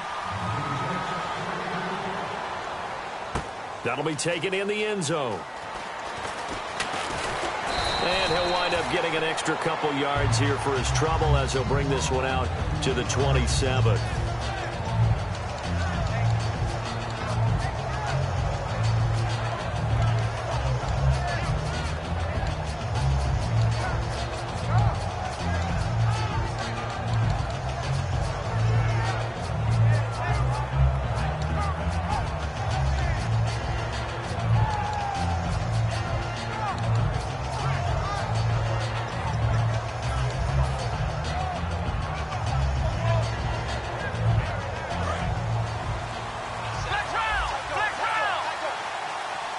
The play clock's running down. They'll start the drive with Elliott. And he is going to lose yardage here. It's a loss of 4 there, bringing up 2nd down. You have to give big-time credit to the cornerback on that play. Most of them like to just sit back and say, I'm playing pass. But he diagnosed that play so fast and got into the backfield for a loss of yardage. That's a monster play by a corner.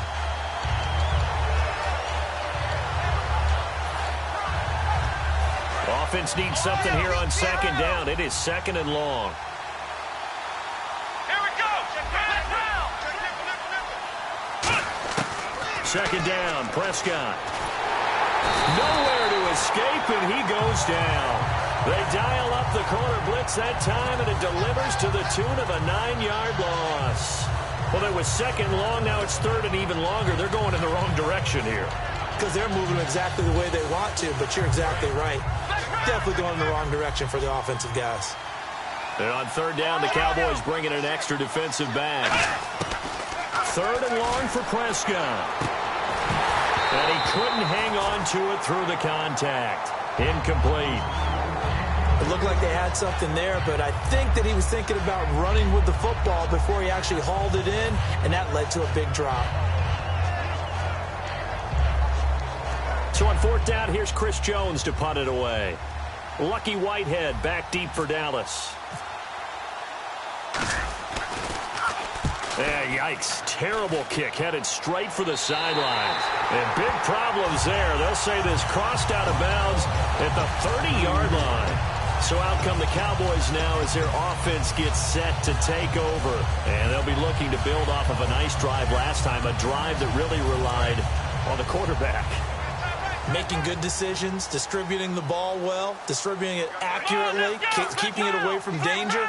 A really nicely run drive. But now the defense, what adjustments do they need to make in the passing game? Pass rush, pass rush, pass rush.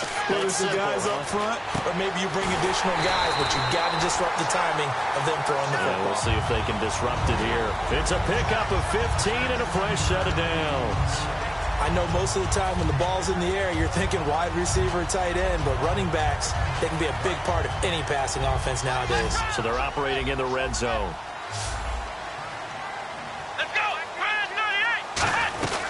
They'll run it now out of the gun. And he'll get about 3 just outside the 10, stopped at the 11. DeMarcus Lawrence in on the tackle. Here's the offense, and I don't know what more you can say at this point in his career about Jason Witten. You just give him full respect. This is a guy who knows how to do everything on the football field. Not just catch the ball, but huge in the run game with his blocking at the line of scrimmage. We got 3. Here we go. Bryant the man in motion right. Prescott now on 2nd down. And he is into the end zone for a Cowboy touchdown. Des Bryant, an 11-yard touchdown. And the Cowboys will add on to their lead. When you're a great route runner, it makes you that much better as a receiver because now your quarterback trusts that you're going to be where he expects, and he's able to deliver the ball on time. Bailey now to kick it away after the touchdown.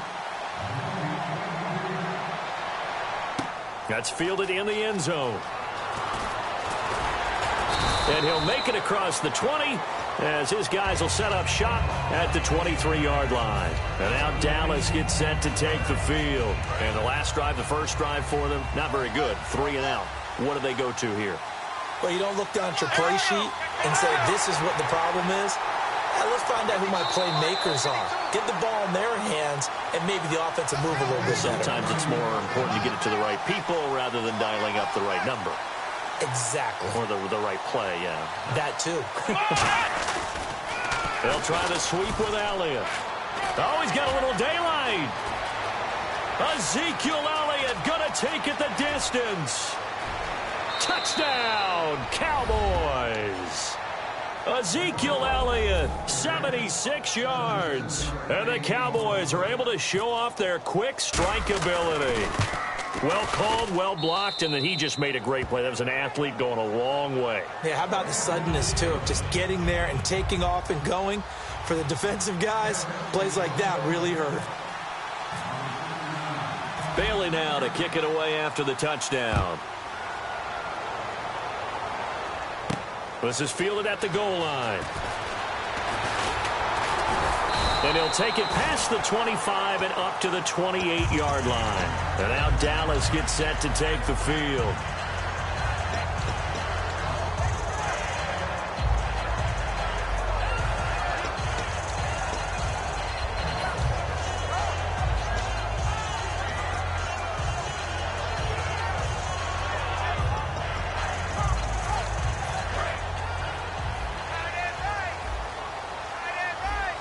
Bryant, the lone receiver, left. They'll run it now out of the gun. And down he goes, but he takes it up to the 40. Sitting alongside Charles Davis, I'm Brandon Gaudin, as it is Cowboy football to begin quarter number 2. And they've got it here with a first down.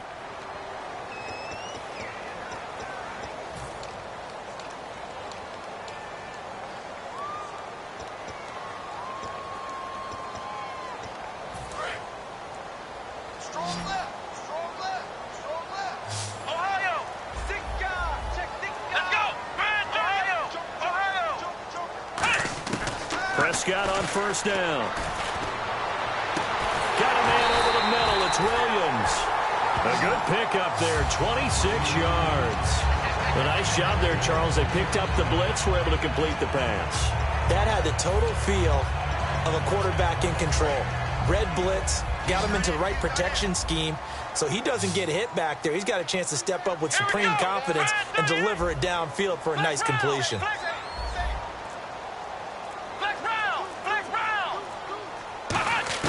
First down, Prescott.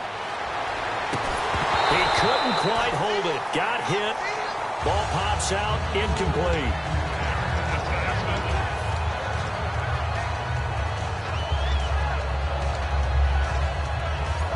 And on 2nd and 10 now.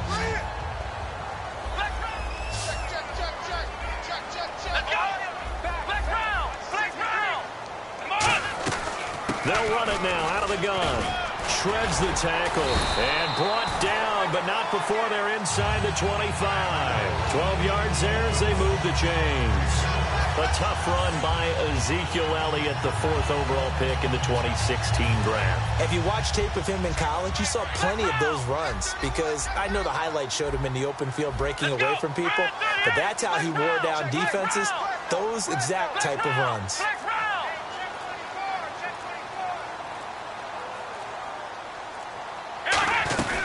They'll run it now out of the gun. And he's going to lose yardage and be backed up to the 25. A loss of a full 3 yards, and now it's 2nd down. The defense won that play so fast that I think if the running back even had time to notice if anyone was there, it was just a blink of an eye, and there was a loss on the play. Come on, let's go. Flex round. A 2nd down throw for Prescott. And he's going to go down. They sack him back right around the 30. Tyrone Crawford able to drop him for a loss of 4. Boy, he came in off the edge so quickly there. Look out, because that's exactly what it was being shouted by the offensive lineman to his quarterback because he had no chance to block him. Now Prescott. He's got his man. It's Williams. And he doesn't quite make it. They do stop him, but he gets it all the way down to the 1. Boy, the evolution of the game and how these guys in plays like that can get out of the pocket, keep plays alive, it just makes things so much harder for defenses. It really does, and we're talking about an era in the game where the quarterbacks are the most athletically gifted that we've seen in a bunch. I mean, when you talk about collectively, it's unbelievable. So their ability to move is practiced now. It's not necessarily, oh, he just took off and you guys figure it out. When he takes off, everyone knows where to go now. They know how to run routes, change things, make themselves presentable for the quarterback. It's a lot of time that they put in on it. It's not just your static 1, 2, 3. This is where the ball goes anymore. Prescott to throw this time. And that's incomplete. The man with over 1,000 catches, Jason Witten, the intended receiver. And it's 3rd and short. I can't imagine we'd see another throw here. 3rd and goal from the 1. They'll try to run it in with Elliott. And he'll get in. Touchdown, Cowboys. Ezekiel Elliott taking it in. And the Cowboys will extend their lead. Well, they decided to run it in and got it done on 3rd and goal. A lot of times, that's a passing play. And the kicker just has to come out for the PAT. He can breathe a sigh of relief as well, right? Although I don't know if he's really breathing a sigh of relief. I think he likes to put 3 points on his ledger. That's fielded in the end zone.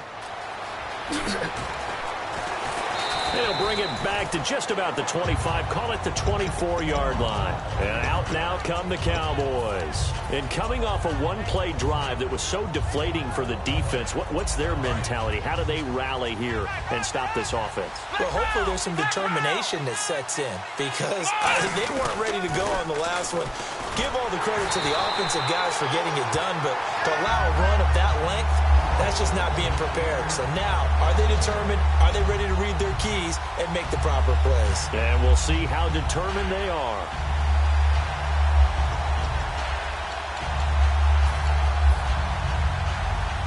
So now 11 yards to go for this offensive unit. It's second down. Come on, let's go! They play fake to Elliott. Now Prescott. Oh, he dropped it. They were looking for him in the middle third. He couldn't catch it. Now third down. After watching him drop that slant, I can hear my old coach's voice ringing in my ears right now. You can't run with the ball until you catch it. Trying to get those rack yards before he secured it. So incomplete on second down. Now they'll look to convert here on third. Let's go! On third down, it's Prescott. And this time he's got the hook up. It's complete. A great effort there to shed the contact, and it helps him pick up the first. Some think the teams really won't throw a slant route unless you have a receiver that has a lot of stature to him. But sometimes the little guys, they get lost in there. People can't really locate them, and they run that quick cut on the slant, and oftentimes they can turn it into big plays. And they're going to hurry back to the line now. Now flags will come in. I think this one's going to be on the defense for jumping.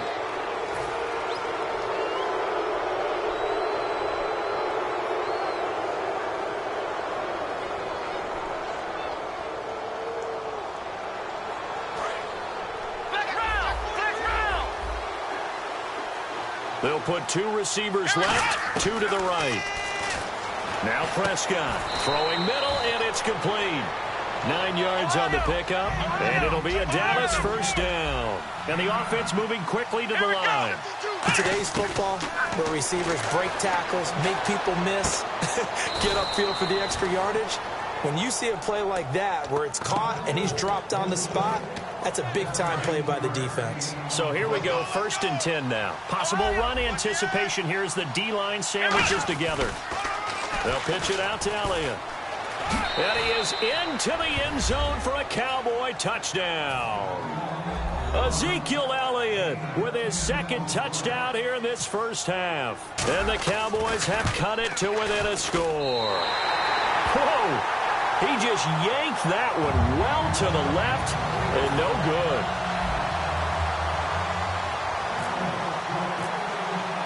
Bailey now to kick it away after the touchdown. That'll be taken in the end zone. And now Dallas gets set to take the field. And we'll see how this is played. Offensively, they got the lead. Not a whole lot of time left. What do you think, Charles? Well, it's tempting to try and add to your lead, but a mistake there, that can change things in a big way. I say go ahead, take the knee, get on out for the half. Prescott to throw it. They'll roll him out right. He's going to let this go. And got his man complete. And he's finally taken down, but not before getting across midfield and across the 45-yard line. So the offense has it 1st and 10. And the young buck showing that ability, that agility to dance outside of the pocket, complete the deep ball. And don't think for a second that the coaching staff didn't have their heart rate accelerate a little bit there, right?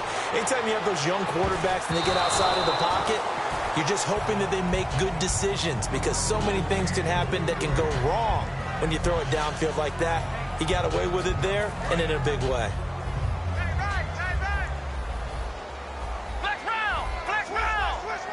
Come on, let's go! A second down throw for Prescott. He's got the connection to Cole Beasley. And now following that play, we've got a man down defensively, one of the members of the secondary. And we'll just hope he's all right to continue.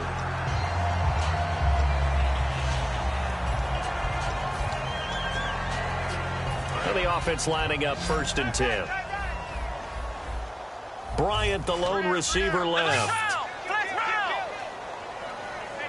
And the wideout in motion. On 1st and 10, Prescott. It's caught on the right side, Williams. Now hold everything here. We're going to get a timeout by the offense. And with halftime on the horizon, they'll be out of timeouts from here forward.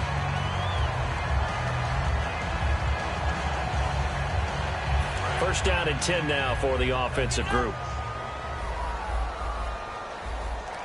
Here we go! A first down throw for Prescott. Dancing to his left. This will be caught at about the 3. That one good for 10 yards. And that'll make it second and a foot or so. And with that completion, he's now north of 200 yards here in the first half. Boy, a tough start for the secondary defensively. It is, and it's got to put a dent in their confidence. And, you know, you always want to keep that up and feel like you can always bounce back after plays. But with the kind of numbers he's putting up here, it's starting to wear on them a little bit, I think. So they're looking at each other and trying to figure out what defense will work and how can they play better without getting beat deep for big passes.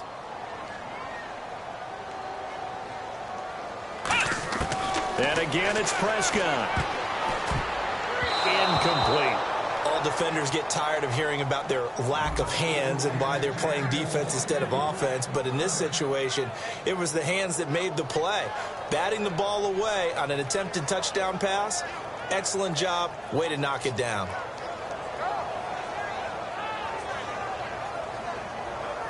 And here comes play number 6 on this drive.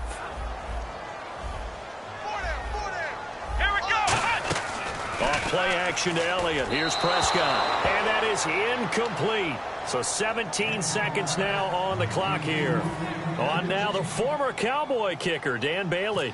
From the left hash, he'll have to cut this at a tight angle. Now, they've got to be a little frustrated here to not complete that on third down after having such a long drive going. Well, you're talking about going over 70 yards on the drive. Yeah, did you say a little frustrated?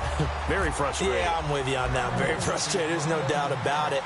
They thought they were going to have a chance to cash in the end zone. Now it looks like it's likely a field goal attempt.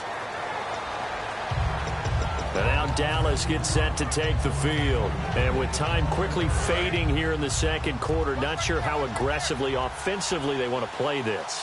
I think we'll find out just how much they trust their guys in this situation if they decide to take a shot. Going up top, incomplete. And we're down to 8 seconds now. Well, partner, I guess that answers the question about whether they're going to sit on it or not. It does. Now we'll see if they try that again. Yeah, I think what we find on plays like that, when you take that shot, if you're unsuccessful, then you go way more conservative to finish the half, you know? I think that's the way they'll go. This is caught inside the 15. And he's in for the touchdown on the final play of the first half. The prayer is answered. How did they get that done? And here on the road, that could be a huge score for their morale in the second half. Every team has confidence going into the start of games, but sometimes you get it rocked a little bit, and this certainly applies here for them. But guess what? Just what you said, this touchdown can give them their belief back that they can win in the second half. They'll try and throw for it. And this is going to be caught. So they get 2 more on the half's final play, and they shave 8 off this deficit as we head to the break. Welcome back. Halftime over. We are ready for quarter number 3. Alongside Charles Davis, I'm Brandon Gordon. So both teams have their marching orders, and we'll get going again here in quarter number 3. That'll be taken in the end zone. And he's up past the 20 to the 22-yard line. Out come the Cowboys now as they'll go on offense first here in this third quarter. They're down here, but very much in this game. What's the tonality of a coach's talk when a game is within striking distance like this at intermission? Typically, what they're doing is emphasizing the things that went well in the first half and wanting more of that. Sure, you've got to go over some of the errors and clean up some things because there's a reason you're down. But overall, I think they want to stay positive, stay up with this team. We're just starting the second half, and we've got the football. Let's go ahead and punch it in, and then we'll take it from there. See how that recipe works. And he finds his target, Terrence Williams. A good pickup there, 13 yards as they get closer for third down. That was a nicely run slant route, and what the receiver's trying to do is make the defender think he's going upfield for a deeper route and then breaks it off, usually after about 3 to 4 steps, and cuts towards the middle of the field. And now what he's trying to do is use his body to keep the defender away from the football and give the quarterback a really nice target. They only get 2 there, but on 3rd and 1, that's all they needed to keep the drive going. And now they're in the hurry-up. Back to the ground, but here McFadden. And he'll get this up to about the 40. 7 yards on the pickup there, and it'll leave him with a 2nd and 3. Some runs are blocked so well, you almost forget that someone has to carry the ball to gain the yardage. The leverage by the offensive line to create space up front, really well done.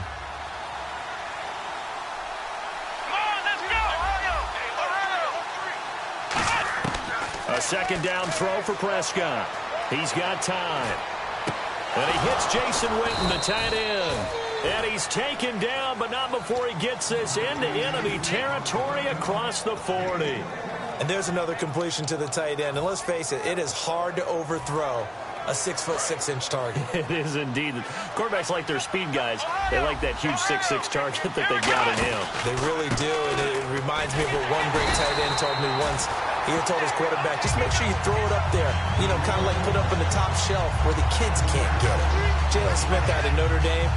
Partner, that's got to be one of the best stories in the NFL, seeing him out on the field. Yeah, it really is. That injury that he had during the bowl game against Ohio State, boy, that hurt his draft stock. So nice to see him out there. I had him rated as the top player in his class in 2016 before his injury. He ends up going in this. Ezekiel Elliott gonna take it the distance. Touchdown, Cowboys. Ezekiel Elliott, 43 yards. And the Cowboys have taken the lead. He missed one earlier, remember, but this time he gets it to go.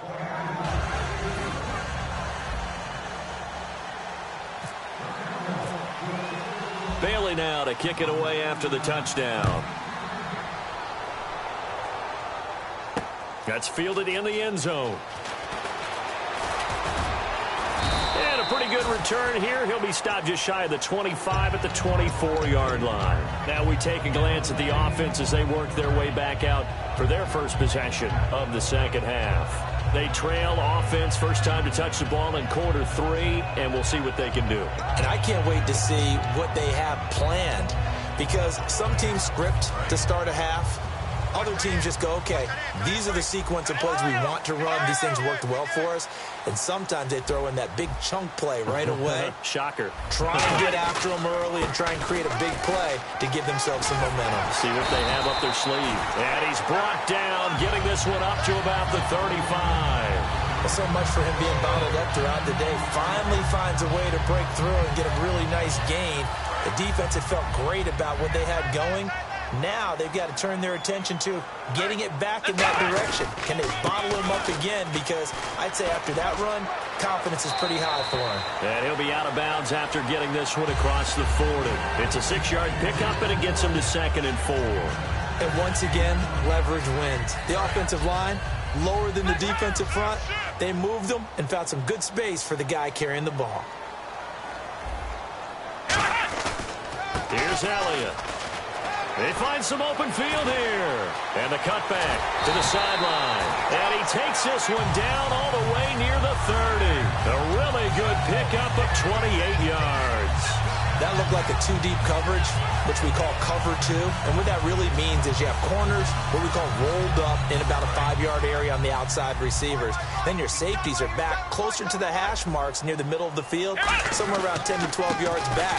So if you can break through the first level, you've got a chance to run before you encounter any type of resistance from the safeties. We saw the example of it right there.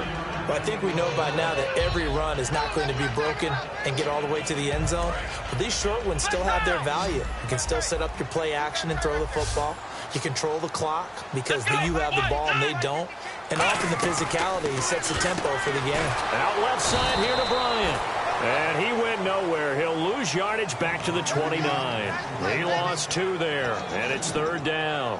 They threw the screen to the perimeter, but to no benefit at all. Tackled behind the line of scrimmage for a loss of yardage. They got to get it to the 21 here on 3rd down. Here we go.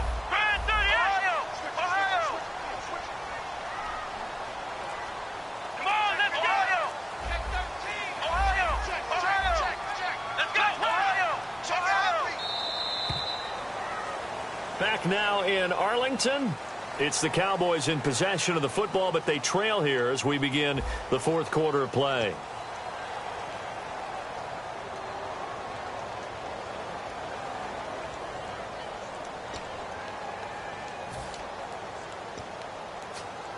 They got to get it to the 21 here on 3rd down.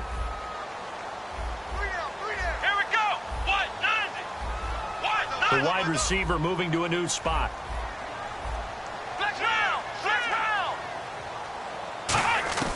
On 3rd down, it's Prescott. And that is is incomplete. Des Bryant, the intended receiver. And now it's 4th down. And that was incomplete, but I don't know how much of that falls on the quarterback. He was pressured. Brandon, the rush showed up so fast, the quarterback had no chance to get the ball downfield.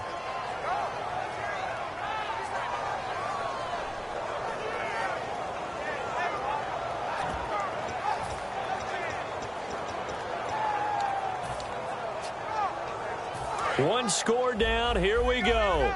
They're going to go for it here on 4th down. Here we go.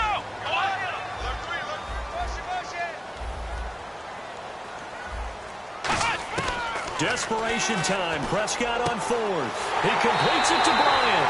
And he'll take it into the end zone for a Cowboy touchdown. Des Bryant, his 2nd touchdown of the afternoon. And the Cowboys have taken the lead here in the 4th quarter.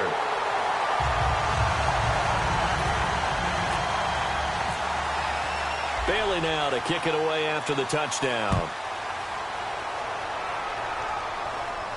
That'll be taken in the end zone. And the decision to bring it out, a good one, as he's up a yard or two shy of the 30. The offense for the Cowboys now working their way back onto the field. Last time they were out, they scored. Still trailing here, though, so some work to do. But it's okay in terms of mindset. Because they scored the last time, they're not quite as worried about being down on the scoreboard because now their confidence is a little bit higher. They feel like they've got something going, and they feel like they can attack again and put more points on the board. Are you scoreboard watching if you're the offense, or are you just focused on this drive? We wouldn't be telling the truth if we said that they didn't scoreboard watch. Everyone does it to some extent, but you've got to set it aside right now and just focus on this series. That'll take care of the scoreboard if they punch it into the end zone. And he'll get it up near the 35, right at the 34 here.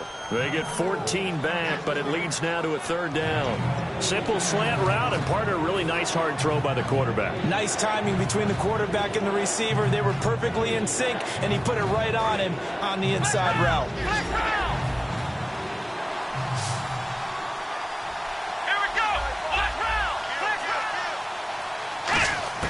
Prescott from the gun on 3rd. And Bryant's got it over the middle. And he's got a 1st down as he's up to the 48. A really nice pickup of 14 yards, and it moves the sticks. Would it be safe to say that as precise as routes are supposed to be run in the NFL, maybe they're not quite as precise in college ball? That's accurate, yeah. And I think we saw a college route in the NFL there. Just find the soft spot, find the dead zone, and find the 1st down. And that's what he just did. 10th carry now for Elliott. And some space here. Ezekiel Elliott gonna take it the distance. Touchdown, Cowboys. And that rushing touchdown is 4th, puts him just one shy of the NFL record in a single game. And we all know he would love to get to that record and even beyond it, but he doesn't need to in order to impress in this one, does he? What a performance. What an absolute great game that he's had here in this one. Bailey now to kick it away after the touchdown. Now it's Lucky Whitehead on the return. And he's up across the 25 and down at the 28-yard line. Now the Cowboys offense heads back onto the field. And they're going to need another score. Got one last time, but still down here. When you're playing catch-up, every possession becomes crucial, doesn't it? It's vital. Get back out on the field, punch it in the end zone again. They know it's not easy, but what they do have going for them, they did score the last time. They think they've got a good formula working. And what about the defense? Well, now you're just saying to yourself, okay, give up a score last time. What adjustments do we need to make to slow them down now and get the ball back for our own offense? Is it more pressure? Is it more zone? What do they have to do? They're trying to figure that out themselves. We'll see if they can figure that out right here. And a new set of downs here after picking up the 1st on the ground.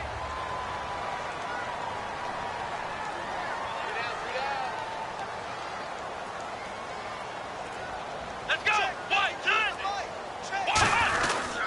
A give to Elliott. It's a 6-yard gain on the ground, and that'll make it 2nd and 4. Boy, where would these guys be without his performance on the ground? That puts him over 100 yards now for the afternoon, and I tell you, He seems to be getting stronger as the day goes along.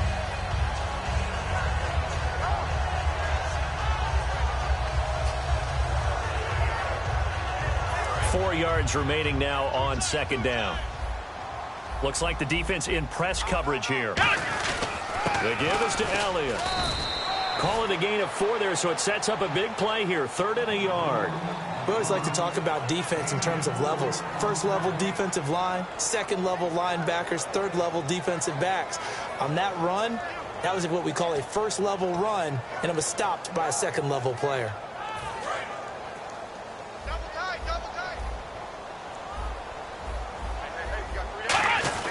They'll try and run for it with Elliott. And he's going to have the first down yardage to the 35. It goes as a gain of 8, and it moves the chains.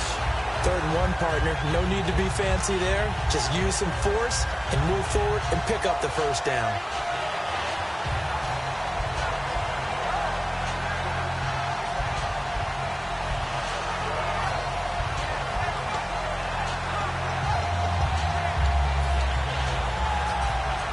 So this offense really needs to make something happen here late in the 4th with the football. Come on, let's go! Ohio! Let's go! They go back to Elliott. He's been busy. And past the 30, down to about the 27. A good run there on first down, and it'll leave them with a 2nd and 2. Time for a break.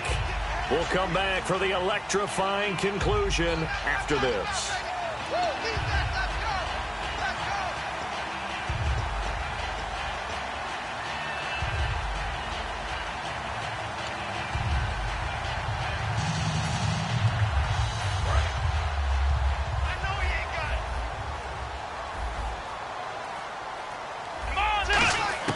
They'll try to throw now. Prescott. And he can't corral it. That would have wrapped it up if he'd been able to hold on. Instead, it brings up 3rd down.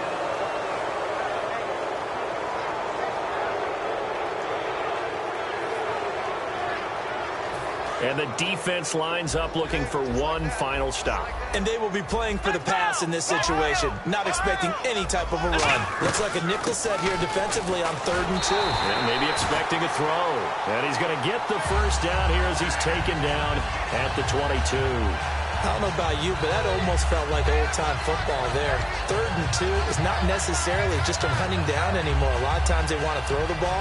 They went back to the roots and powered forward and got the first down.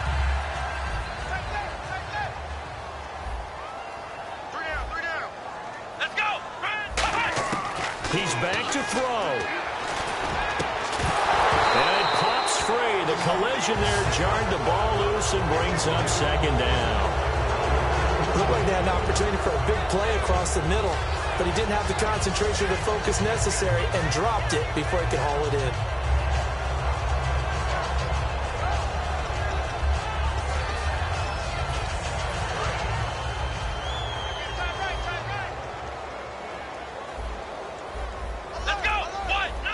In motion right is Bryant.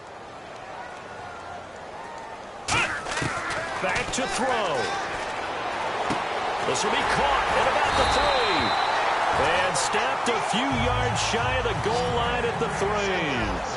And now it looks like they're going to be in the hurry-up. Let's go! Let's go! Now back to the ground with Elliott. And he will take it in for a Cowboy score. Ezekiel Elliott with his 2nd touchdown of the afternoon. And the Cowboys have taken the lead here in the 4th quarter.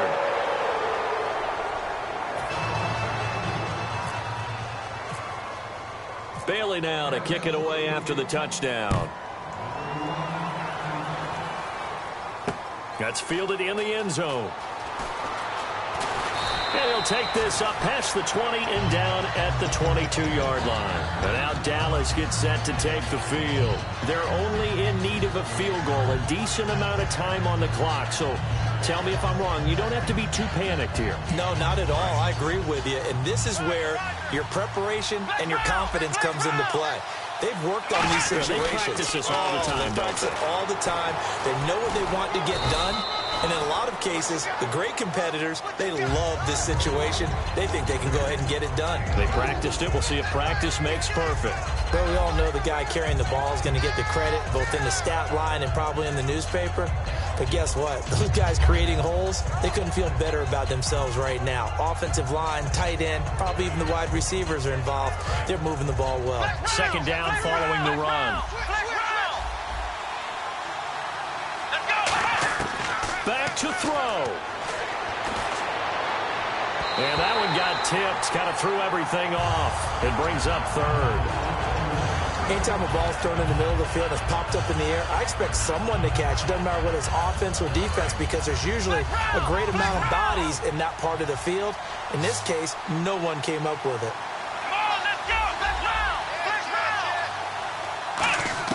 They'll look to throw. Surveying the field. And incomplete. The contact made the ball roam free and brings up fourth down.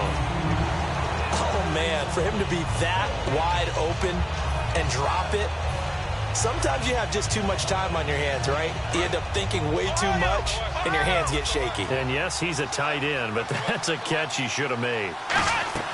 He'll look to throw. He's got his man. It's Williams. Evades the tackler, and now some space.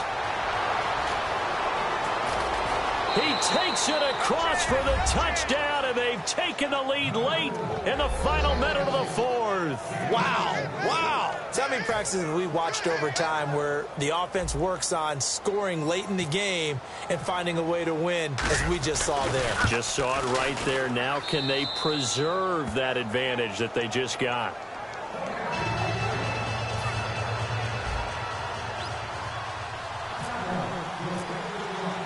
Bailey now to kick it away after the touchdown. This is fielded a couple yards deep. And with time a factor here late, he'll just take a knee and they'll put it out to the 25. And now here come the Cowboys. One possession game. Time very much a factor. How does the offense handle this situation? Well, in a lot of cases, they should be somewhat relaxed. And I know that's counterintuitive because this is a pressure situation.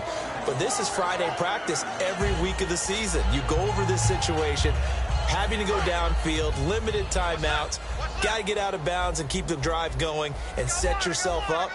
Defensively, you can't just lay back and let them do whatever they want. So it is a cat and mouse deal here. How much pressure will the defense bring, and how much pressure can the offense handle? We're going to find out.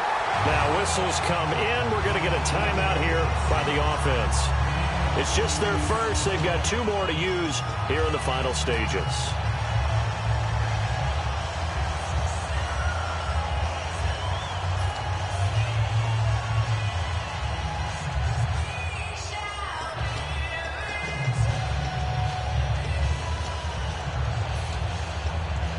Offense comes to the line now, 1st and 10. Here we go. Right at 38. Right at 38. Check. 3 down. Now Prescott. And Beasley with it over the middle. And he's going to get this inside the 30. 18 yards on the pickup there. And it'll be 1st down Cowboys.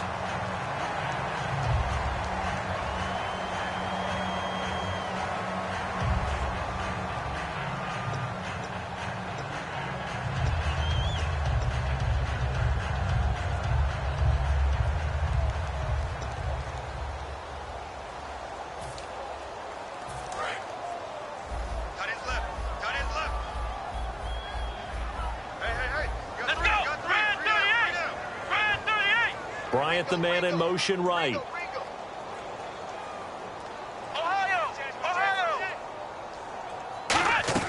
Prescott to throw. Eluding the pressure right. Now a desperation throw deep downfield. He couldn't quite hold it. Got hit. Ball pops out. Incomplete.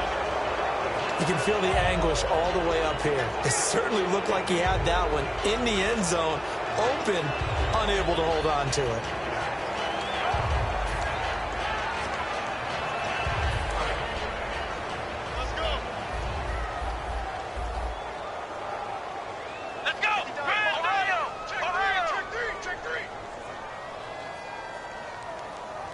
And he goes in motion here in the backfield.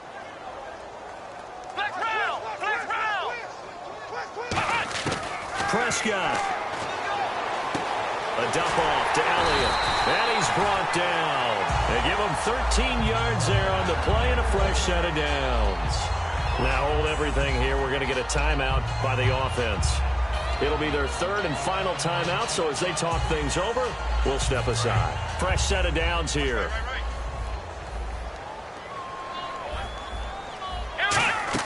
He's back to throw. And he's across for the touchdown, and it's likely the game winner here in the closing stages.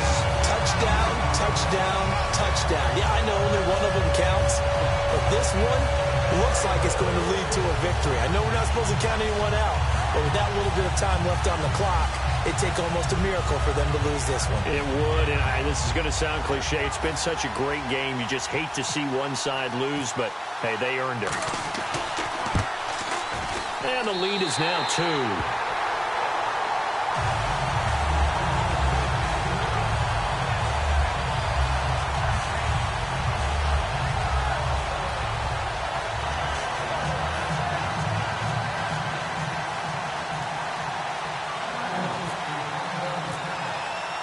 Bailey now to kick it away after the touchdown.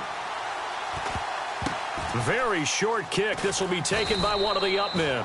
And they're going to have really good starting field position here as that's taken up close to the 40. Here's the Dallas offense now heading back out onto the field. Look at the clock. Everyone knows the situation. Probably time here for one final play.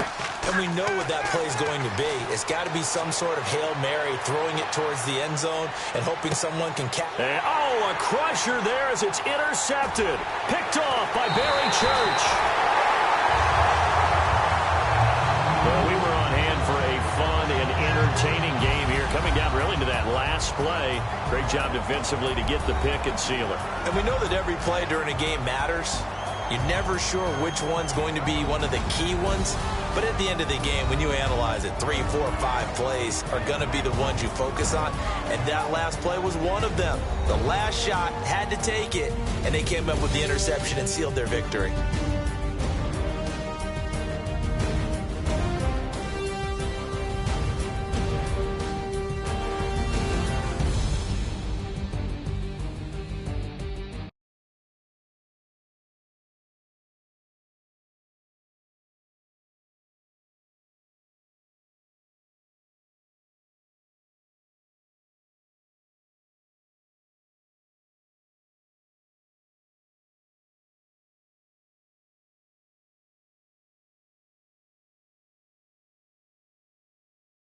For Charles Davis and all our crew, I'm Brandon Gaudin. You've been watching the NFL on EA Sports.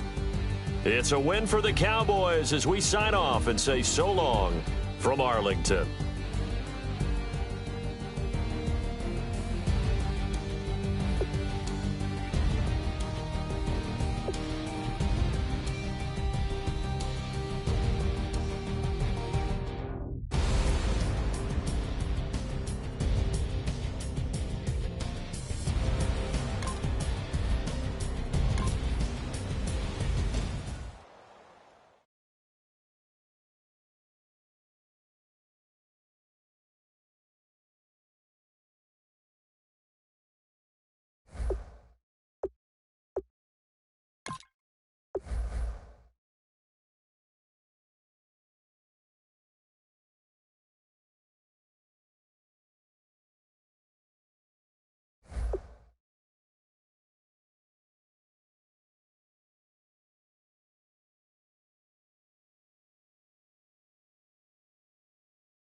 everyone. I'm Larry Ridley, and this is the NFL on EA Sports. Tonight's matchup features two quarterbacks who will be trying to lead their team to victory. It's the Cowboys going up against the Browns. With that, let's get up to Cleveland. We're standing by our Brandon Guyton and Charles Davis. Thank you, Larry. From the shores of Lake Erie, EA Sports has coverage of the NFL from First Energy Stadium here in Cleveland, Ohio. Coming up, we've got what should prove to be a good one between the Dallas Cowboys and the Cleveland Browns. The return now by Alford. And he will be marked down right there at the 20-yard line.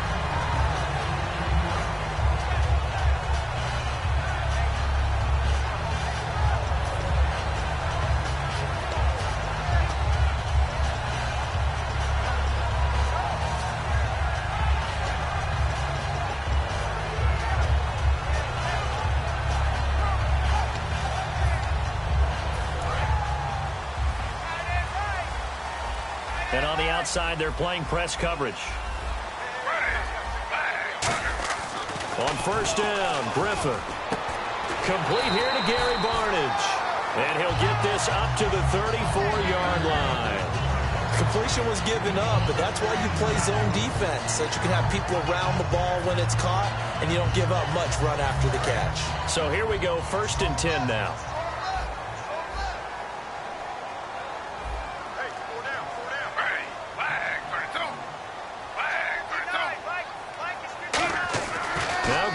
On first down, it's caught. It's Barnidge over the middle.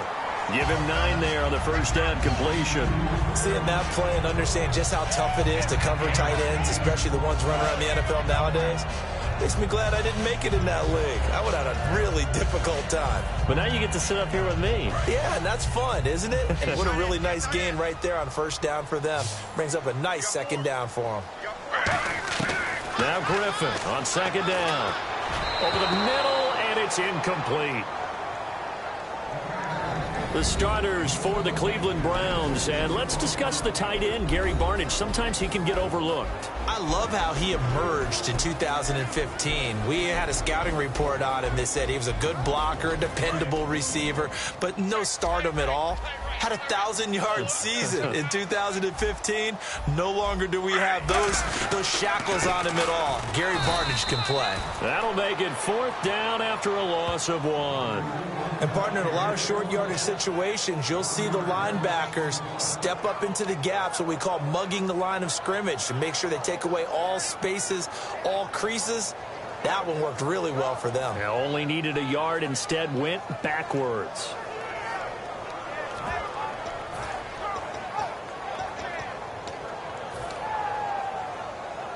And how about the call here? They need 2 yards in their own territory on 4th down, and they're going to go for it. They'll go with a big bang, Crowell. And he's got the first down as he's up to the 45-yard line. Give him 3 on the play. And on 4th down, they're able to convert and move the sticks.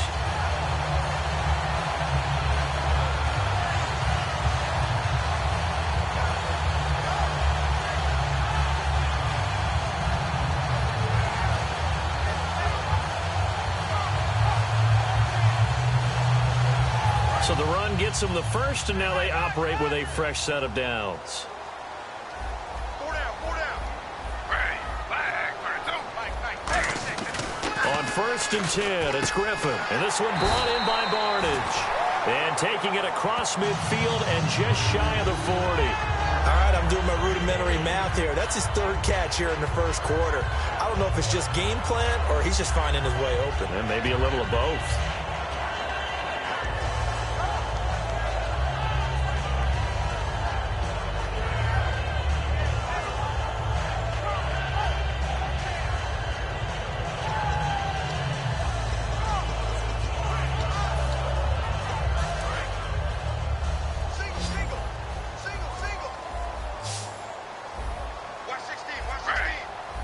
So the D-line's going to spread out. To throw is RG3. Oh, and a bad throw there. It's intercepted. The linebacker, Justin Durant, with a pick. And his guys are going to take over at the 39-yard line. Certainly not how they envisioned ending their opening drive here in the first quarter. Too many ones in this play. First quarter, first drive, first interception thrown. And that last one, that hurts.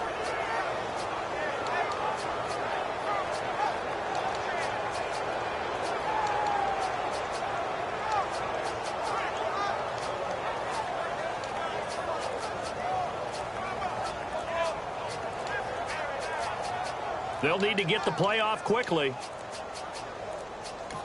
Now a whistle, and I think a penalty here for a delay. No, they're going to say timeout. They did get the timeout in time. They'll have 2 remaining as we step aside here in this first quarter.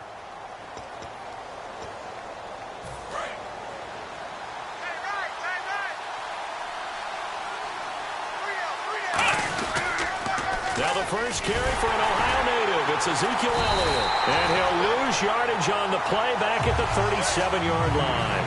It's a loss of 2 there, bringing up second down. There's so many things that go into playing the position of linebacker. Some of them are actually subtle. Doing the drill work that you do all the time in practice and carrying it over to the game. Get rid of blockers and get to the ball carrier and knock him down for a loss.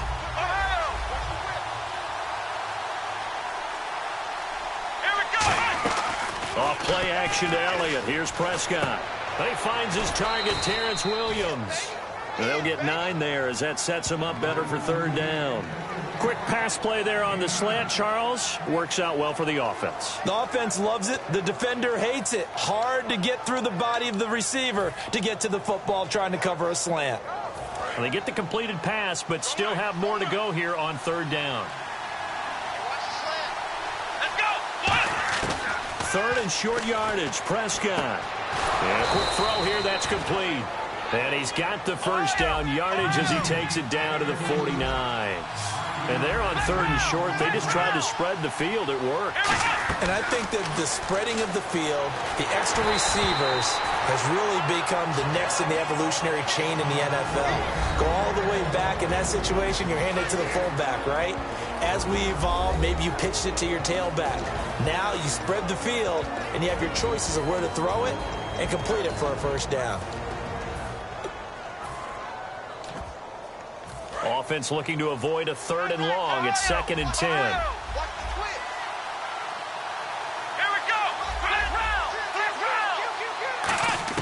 A second down throw for Prescott. And this one caught by Dez Bryant. And he's brought down. Give him 12 yards on that one. It earns him a fresh set of downs.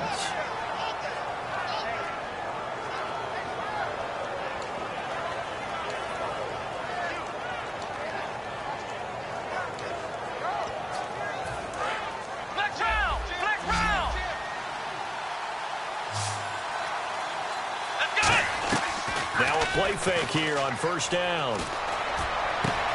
And it pops free. The collision there jarred the ball loose and brings up second down.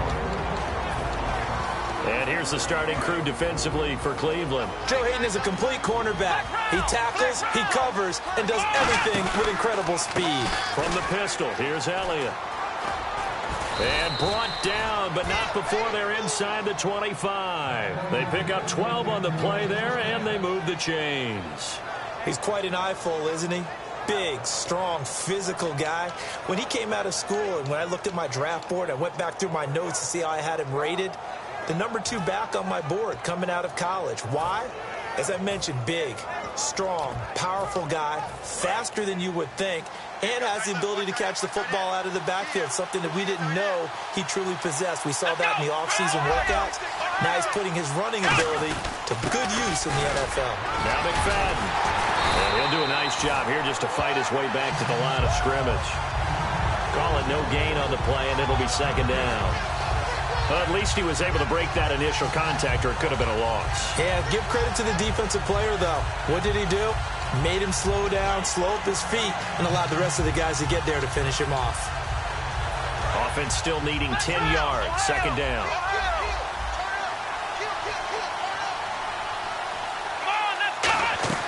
They play fake to Elliott. Now Prescott. Bryant with a catch right side. And he is into the end zone for a Cowboy touchdown. Dez Bryant, 23 23 yards for the touchdown. And the Cowboys have taken the early lead.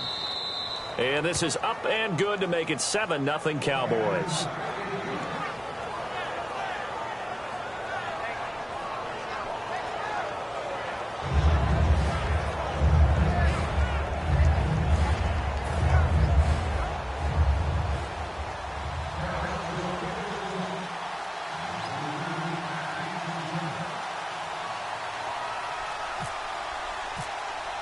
Bailey now to kick it away after the touchdown. To return, it's George Atkinson.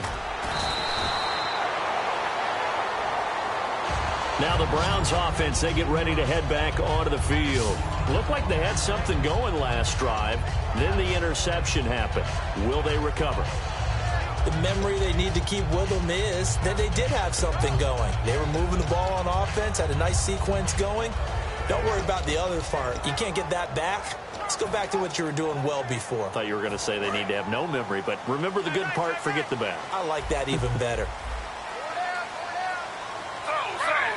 And they're going to go soft on the corners. They begin with a run by Crowell. And he'll get this one across the 20, but only up to about the 21. 2 yards on the pickup there. It'll be 2nd and 8. Back with Charles Davis, I'm Brandon Gaudin. The Browns with a football to begin quarter number 2. They've got a 2nd down and 8 to start things out. Now whistles come in. We're going to get a timeout here by the offense. They'll have 2 remaining as we step aside here in this second quarter.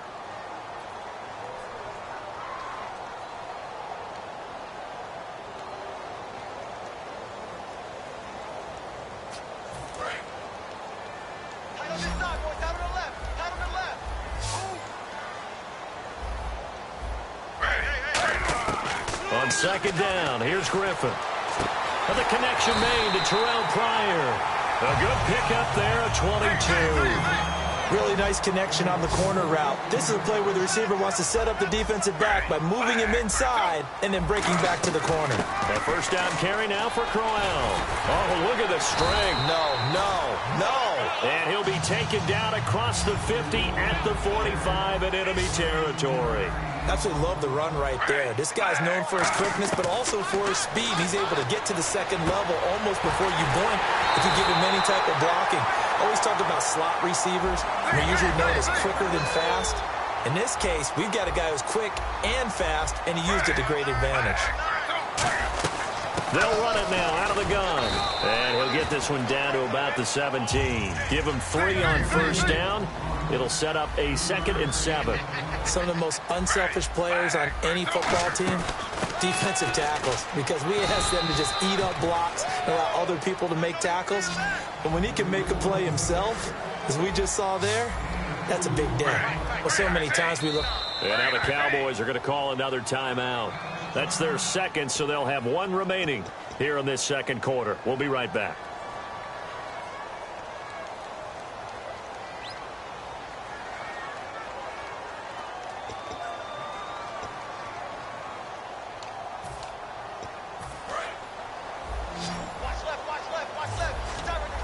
Third and 5, so they bring in an extra defensive back. An expecting pass. From the gun on 3rd down, Griffin. And he finds Barnage. He's got it. A solid pickup of 13 sets him up 1st and goal. Well, they were in the red zone, and they needed a 1st down. Was it a surprise to you that they went to the tight end? Not at all. I thought, though, the defense might put a little more pressure on him, but still able to complete it. 1st and goal here from the 2. Stepping up, he's going to keep it. And this is not going to do it as he's stopped at the 2-yard line. No gain there, and it's going to set up 2nd and goal. 2nd down, the ball on the 2 here, 2nd and goal. And I think they stopped him again. They did at the 1-yard line. It'll go as no gain on the play, and now they're looking at a 3rd and goal.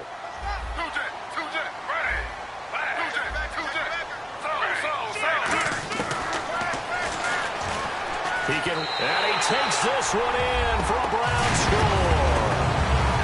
RG3 scoring on the 2-yard keeper. And the Browns are within an extra extra point of tying this thing up. Now, they went draw play there on third down around the goal line, something you normally like to see, Charles? Oftentimes, people are prepared for a pass in this situation, so the draw is a good call, but it's better when you usually have a lead blocker. If you don't have a fullback, you can use your H-back to pull in front. Sometimes you pull a guard to get out in front. Maybe it's your tight end, but they find a way to create a little bit of extra space. A bit of a surprise down near the goal line, but it was effective in this situation. Whitehead, the return. And a nice return sets them up pretty good here at the 30-yard line. The Cowboys offense heading back out and ready to go again. And that recipe on their last drive that resulted in a touchdown looked pretty good, so they'll be hoping to do that once more. And it takes me back to when we sat with the offensive coordinator and the head coach. They felt pretty good about their game plan and thought there were some holes in the defense, and they exploited them the last time out. Let's see if they can come back and put together a similar drive. And we'll see if they can do just that. And nothing doing. He's immediately taken down at the line of scrimmage. No gain on the play there, second down. So nothing there, but maybe you blame that on the blocking. Yeah, at some point you've got to win at the point of attack, and on that play, that was all the defense. They made it happen. Throwing middle, but it's incomplete. When you see passes knocked down by those guys I call the frustrated fullbacks, the linebackers, you know that in their zone coverage, they were able to drop, see the ball thrown, and react to it very quickly. Third down here for the offense after the incomplete pass.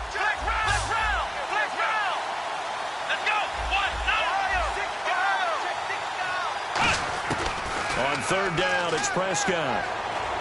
He's going to fire one deep, middle of the... He's got a man, complete. That one will go down as 33 yards on the third down conversion. Now, that play will end up on the highlights, and you'll see it all over the place. But what you won't see, the offensive line that bought the extra time, that allowed for the big completion downfield, those guys made that play possible. So after that big gain, let's see what else the offense has up its sleeve.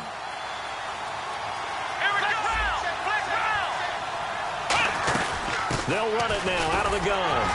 And he is swallowed up right at the line of scrimmage. Just a yard on the first down carry, so it's 2nd and 9. Now that's the type of play that'll fire up a defense. Hold them to 1 yard on a first down run. It'll be interesting to see if the offense decides to press the run at all, or if they'll abandon it now after gaining only 1 on that play.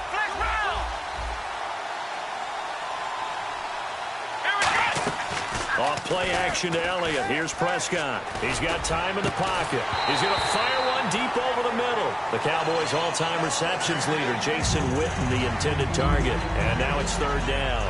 Well, they went for the big play there, but that drop could really hurt their momentum. So third down, they need to get to the 28 for a first.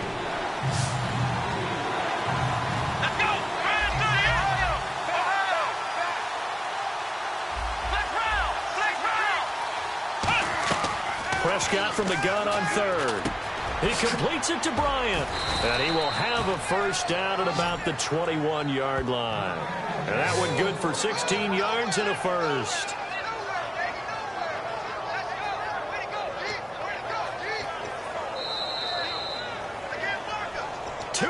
To play in a tightly contested first half. More from Cleveland after this.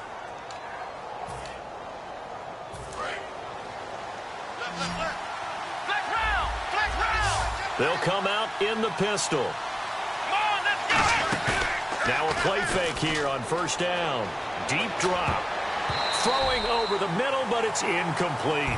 It's always tough for the guys throwing the football when they think they've got a completion and the ball's almost there, and then someone sneaks a hand or two in and bats it away. So incomplete on first. Let's see what second down has in store.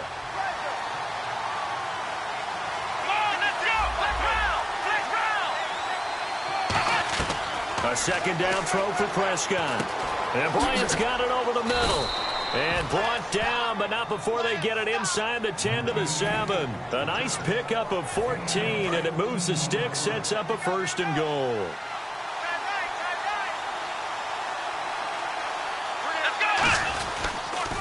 Elliott, toss right. And he stopped immediately there. It's a loss of a yard there, and now second down. So the myth has been shattered.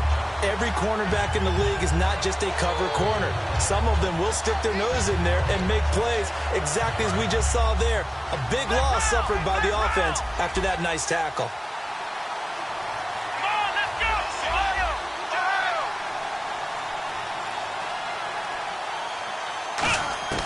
Prescott now on second down.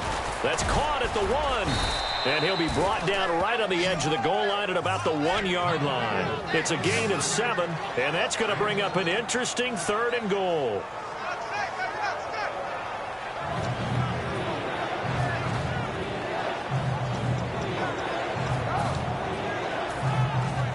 They've gotten it to the 1. Can they get that final yard here on 3rd and goal?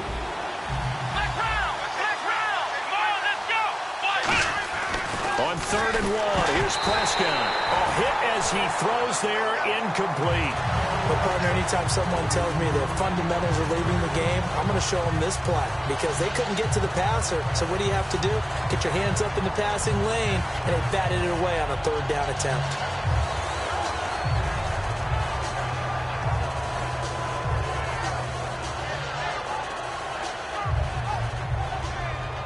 And the Cowboys will call on Dan Bailey here.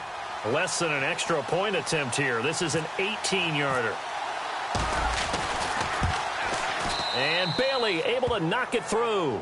And they take the lead here now at 10-7. So they kick it through to take the lead. There is a little bit of time left, though, here in the second quarter. And while they're concerned about not giving up a big return or giving up points themselves going into the half, how good do they feel, though, putting points on the board themselves right near the end of the first half? And this will be a touchback as that sails over the end line. And now Cleveland geared up to take the field. And with time quickly fading here in the second quarter, not sure how aggressively, offensively they want to play this. I think we'll find out just how much they trust their guys in this situation if they decide to take a shot.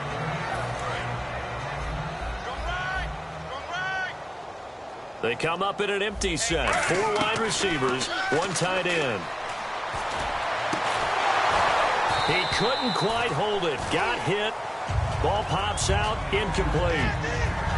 As tight ends go, he might not provide the super flashy plays very often, but he's pretty reliable. Usually an excellent target and normally catches what's thrown to him, but he didn't on that play.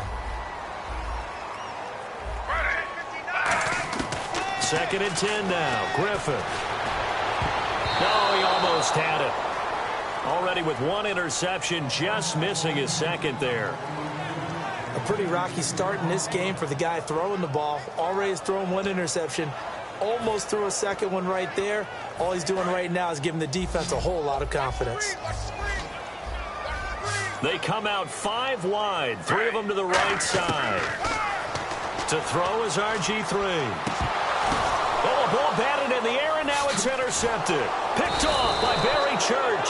And his guys have got it back at the closing stages of the first half. And Dallas gets set to take the field. And this is a spot late in the clock near midfield, though. Maybe take a couple chances, see if you get in field goal range. You do that if you have trust. And this should be a position now where the great ones, they relish this opportunity to try and put points on the board. And you just know when that play call came in, their eyes lit up because anytime you get a chance to take a big shot downfield, that's a lot of fun, and they missed an opportunity. And they line up now for what will likely be the last play of the first half. They'll put 2 receivers left, 2 to the right. Final play of the half, Prescott. He's going to try and go deep again. And this is caught for a Cowboy touchdown. Bryce Butler as time expires in the first half. And the Cowboys will add on to their lead. Did I just see all of that happen? Did I just see the pass, the catch in the end zone for a touchdown, the clock go to zeros? All we've got now is the PAT left before we end a really good half. Yeah, that's something to take into the lockers. A little momentum to build on for sure. And what I want you to watch is the team that kicks the PAT as we expected to go through the post. Watch how quickly they head to the locker room. They'll be the ones that have the momentum, and they'll be flying. And that'll carry over the back line of the end zone for a touchback. Out come the Cowboys now as he'll go on offense first here in this third quarter. They have the lead. Now they'll be looking to extend that lead. And this is where I enjoy talking about one of my favorite subjects, tendency breakers, or counters as I also like to call them. You've done things in a certain way in the first half, and they've had the ability to see what you've done. They're going to make their adjustments. So guess what? You adjust yourself and try and stay ahead of the pace because you are looking for some separation in this ball game. The adjustment to the adjustment. Without a doubt. Show them one thing, hit them with something else. Second half starts with a carry by Elliott. Trying to bounce it outside, but he's only able to get it back to the line of scrimmage. Jamar Taylor will be credited with a tackle. He makes a wonderful play there off the corner, protecting his side of the field. Oh, that reminds me of the great defenses of old, doesn't it? The Pittsburgh Steelers, Steel Curtain. They would not let you get on the field if you could only do one thing. You had to be a complete guy, and you had to be able to tackle. Now, I know I've said this before, but you know I wasn't alive when the Steel Curtain was playing. I know them, but I just want to let you know I wasn't alive. I'm going to keep peppering that in there, and one of these days you're going to think that you were. Jason Witten, the intended target, and it's third down. Well, the numbers have been good in the passing game, and certainly a big reason why they have the lead. But now here, third quarter, maybe go to the run game a little more? Yeah, perhaps. I mean, after that incompletion, a little credit to the defense for shutting them down on that play. Maybe you try and run the football a little bit more in this spot. But they have to feel good about how they've been throwing it overall. To throw is Prescott. And he couldn't hang on to it through the contact. Incomplete. Well, no second guessing the call here. It was third and long, so throwing the football was probably the smart play to try and pick it up. But they don't get it, and now the defense goes off the field feeling pretty good about themselves, gaining some momentum as they force them into a likely punting situation. Out now comes the Cowboys punter. And surprisingly, this is the first punt of the game for either team.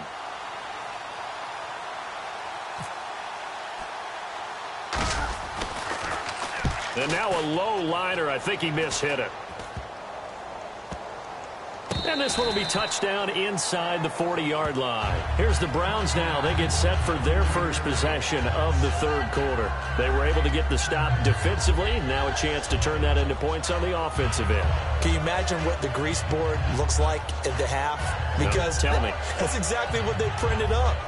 Stop them on defense, get the ball back for our offense, and go downfield and score some points. Now, the last part remains to be seen, but they got the first part done very well. Do people use grease boards, or you mean the magic marker boards? Yeah, those two. Griffin going to give to Crowell. And he'll be brought down just shy of the 45. Give him 5 on the carry there, and it'll be second down. Frustrating for a defense, energizing for an offense. Finding a way to create that type of yardage in your running game, that'll make the guys carrying the ball very, very happy.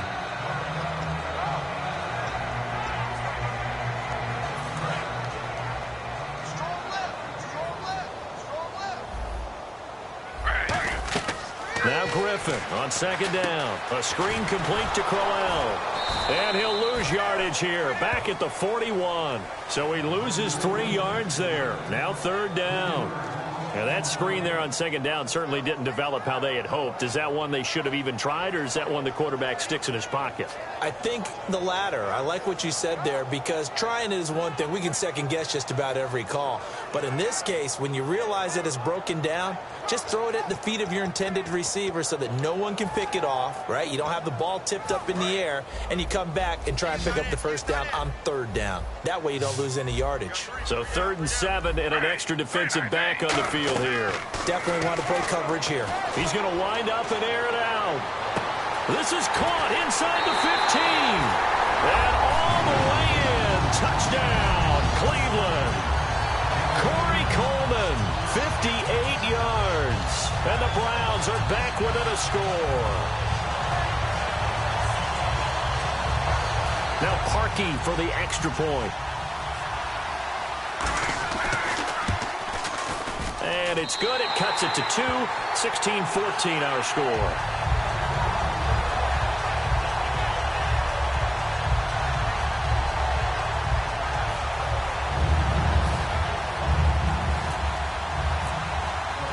Now after the score, it's Parkey on to kick it away.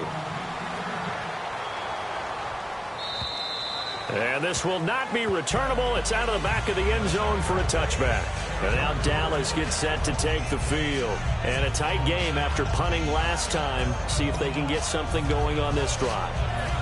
As they head to the field now, with the game this close, you've got to feel there's a sense of urgency for them going on offense right now. But they have to do it without letting panic creep in and affect their play. They'll try and get the running game going with Elliott. And this one goes nowhere. Losing yardage back at the 22. The loss of a full 3 yards, and now it's second down.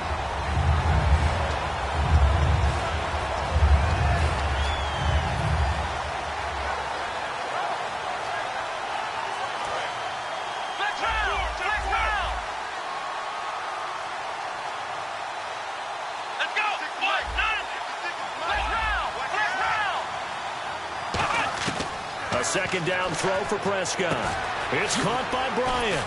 And they get him down, but not before he takes it across the 40-yard line. They call it a gain of 19, and it moves the chains.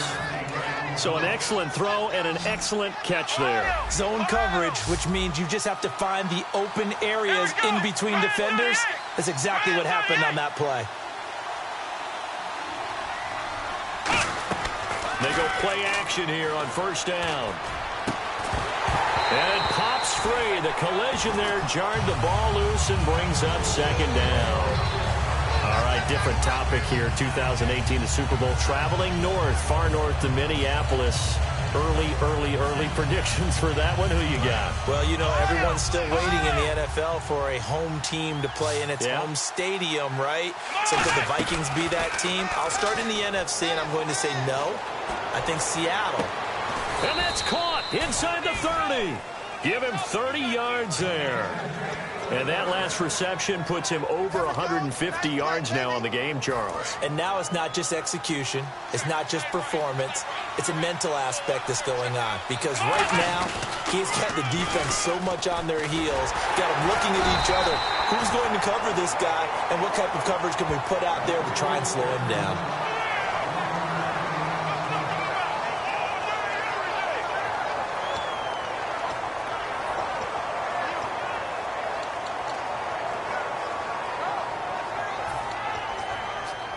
See if they stay on the ground for second down. One man in the backfield, Elliott. He'll get the football here. Call it a gain of 5 that time, and they'll be left with a third and about 4. And there's a run to be happy with. Good, solid yardage. You'll take that anytime you hand the ball to a back.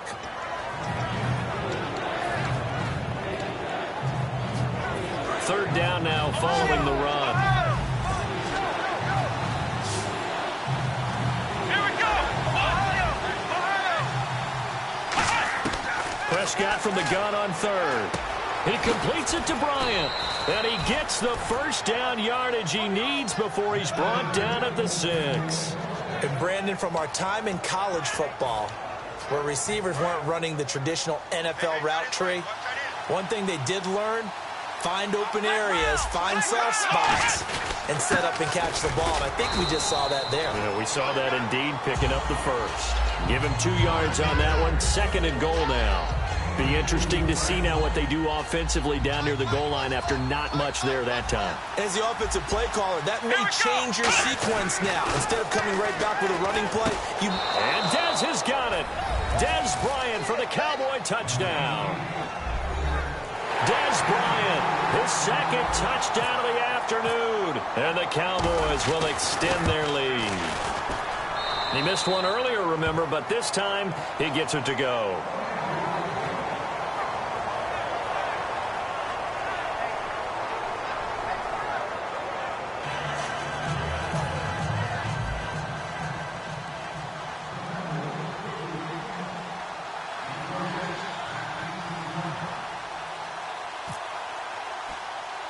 Bailey now to kick it away after the touchdown.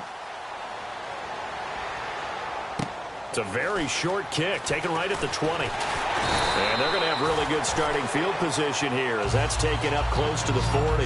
And now Cleveland geared up to take the field. And they're hoping to capture some of that magic they had last time out when they were able to put together a scoring drive. But they're still down here, Charles. Not the major concern, though, because of what you talked about. They scored the last time out. They feel good about themselves. They feel like their game plan is now in effect. They know how to attack and what plays they want to put together. But they've got to keep it moving in the right direction because, as you did note, they are down on the scoreboard.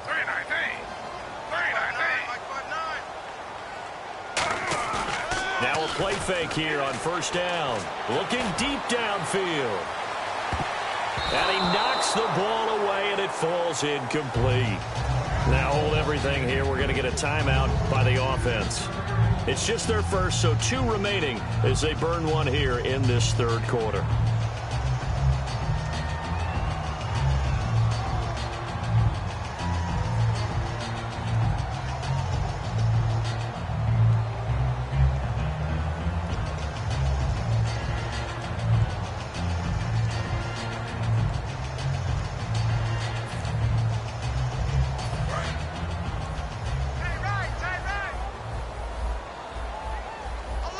The defensive line disperses a little bit here, maybe expecting a pass.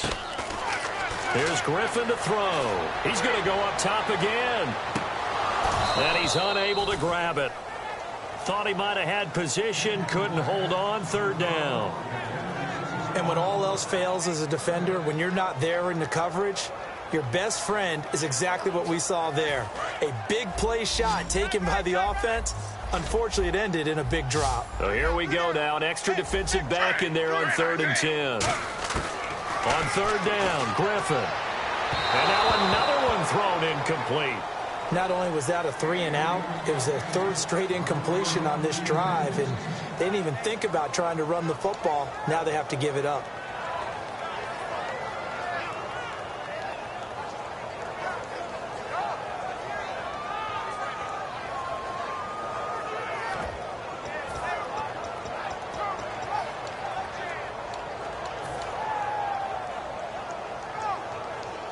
The 3 straight incompletions, they don't care. That hasn't dissuaded them. They're going to go for it on 4th. They'll indeed go for it with Griffin. And he finds Barnage. He's got it.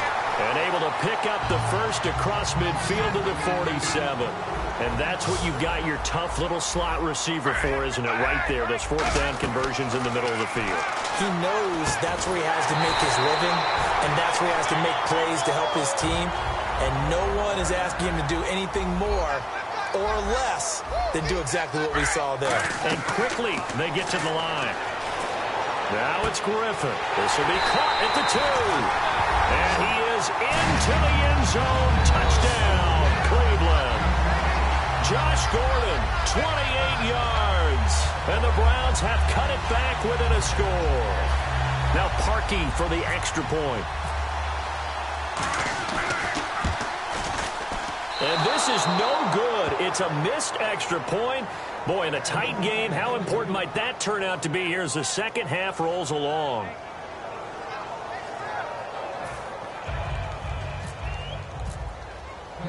Now after the score, it's Parkey on to kick it away. This will be fielded on the back line of the end zone. And he will be brought down here at about the 17-yard line. And now Dallas gets set to take the field. And they were able to punch it in the end zone last time. They'll be looking to do that again here for the defense. Obviously, they'll be looking to stop them from punching it back in the end zone. It always is punch-counter-punch, isn't it? And which team has the advantage? Well, let's just go back. Last time on offense, they rolled downfield, got into a good rhythm. You can see a little more bounce in and out of the huddle. You can see the sideline really get into the game. So defensively, you're thinking to yourself, how do we take that away from them? How do we get the advantage back? Let's see what they come up with. I think pressure is always the first way to go. You love pressure. I love it. We'll see if they dial it up this drive. One man in the backfield, Elliott. And they'll give it to him here. And he works his way forward for a couple up past the 30. Brought down that time by Christian Kirksey. And we're back now here in Cleveland.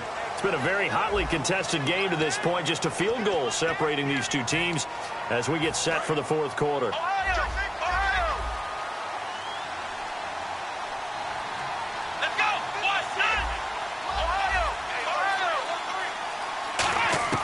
A second down throw for Prescott. And Bryant's got it over the middle. A nice pick up there, 10 yards, and it'll move the sticks. There were a couple holes there, partner. Was that zone coverage? That's exactly what it was, Brandon. When you see man-to-man, that defender runs with the receiver. In this case, they were just taking care of their zone coverages, their responsibilities on the field, and the offense found the open space. Got a man over the middle. It's Williams. Give him 9 there on the first down completion.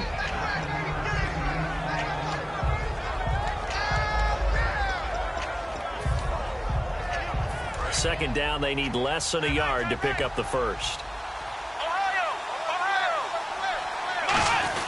On second down, McFadden. And he'll take it down shy of the 45 at the 46. But just 4 yards on the pickup, but that's good enough to extend the drive.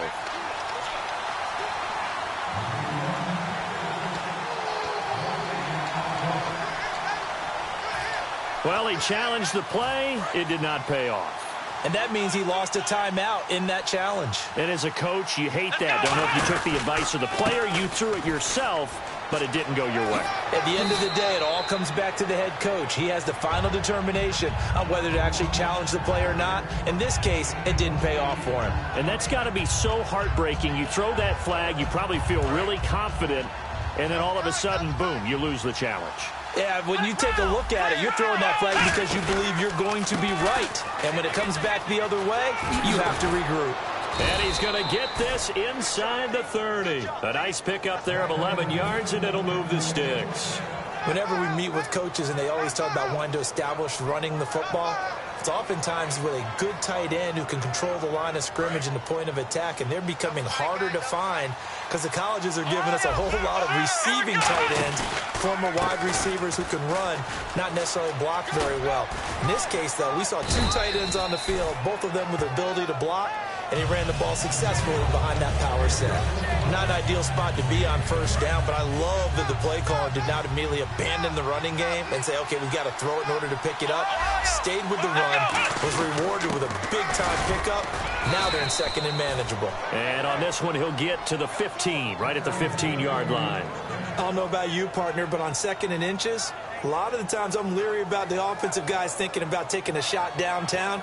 Instead, they just hand it to the big man and let him rumble forward for a first down. So it'll be first down here after the run.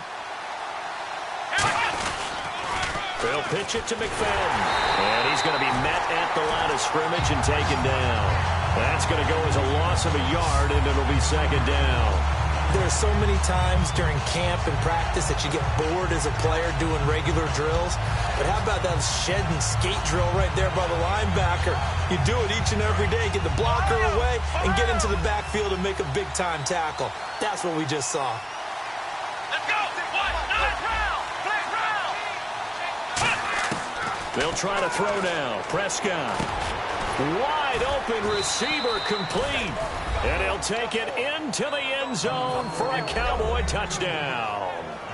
Des Bryant, a 15-yard touchdown grab. And the Cowboys will add on to their lead.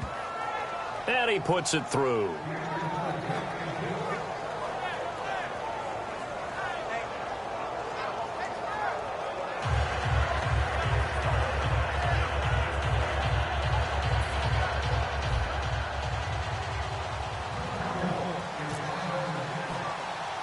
Bailey now to kick it away after the touchdown. The return now by Alford. And good starting field position. He'll get this one all the way up to about the 35-yard line. Heading out as the Cleveland offense now as they get set to take over here. And that last drive, a long drive, but not just that. They had a great air attack going. Do they stick with that? I would think that they would, because if they were confident enough to do it on the last drive, starting backed up in their own territory, why would you change anything? They've got to be confident about what they're presenting and continue to do so. Yeah, because the secondary, they really look clueless. And that was amazing because that drive went and went, no adjustments and no big plays by the defense to knock the ball away. Andrew Hawkins, the intended receiver, and it's second down.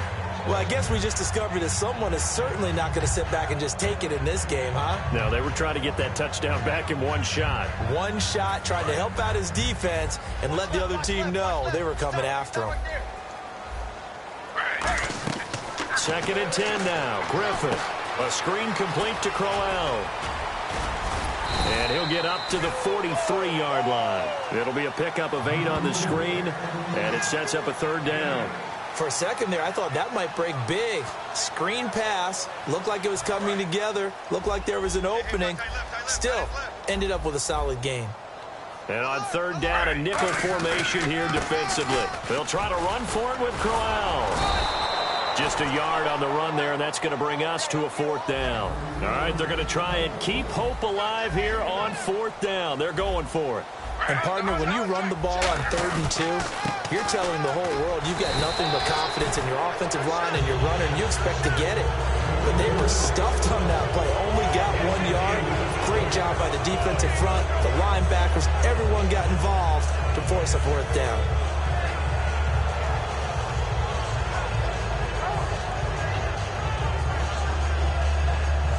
So the offense has it 1st and 10. They come out 5 wide, 3 of them to the right side. To throw is RG3. He's going to look deep down the field. He couldn't quite hold it. Got hit. Ball pops out, incomplete. On every offensive coordinator, every play caller sheet, they have about 5 or 6 plays per game that they call shot plays or big plays, and you don't get many opportunities to dial them up, and they just did, and they drop it with a great chance to make a big play. That's going to hurt. Griffin, he's got his man on the crossing route. Time for a break. We'll come back and see this one out after this.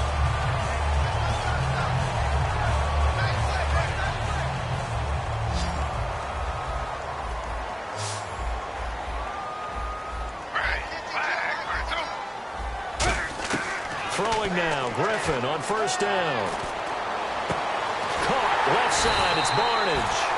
And he's going to be taken down, but not before reaching the 15-yard line. And there they went crossing route against the zone defense. What do you think of that? Takes real coordination between the passer and the receiver because... And this is caught now for a late touchdown. So hold everything here. This one's not over yet. And they put it in the end zone, which was job 1. Now they have to convert.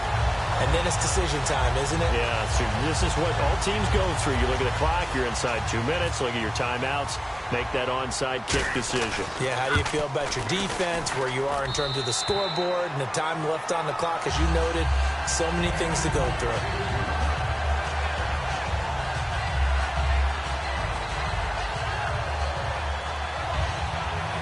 So they got their touchdown, now down a field goal. Here comes the onside kick.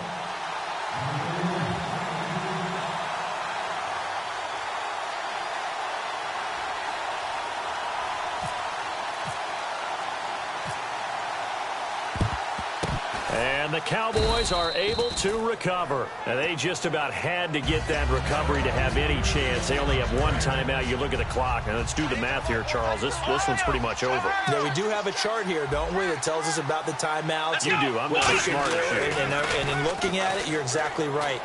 Chart's not going to help them here at all. They're pretty much done at this stage. They had to have that recovery. So they took a shot on 1st down, but couldn't connect. One of the toughest things about playing defensive back is pattern reading, trying to figure out what they're doing. And on that one, they had to fly, just sending a guy downfield with the in route accompanying it, what people call a dagger route, trying to hit the guy underneath after the clear out. In this case, though, they're not able to get it done. Yeah, they said forget the underneath route. They went for the guy on the... And play is stopped here. Timeout. It's the defense calling the timeout here. That'll be their 3rd and final stoppage here as we step aside.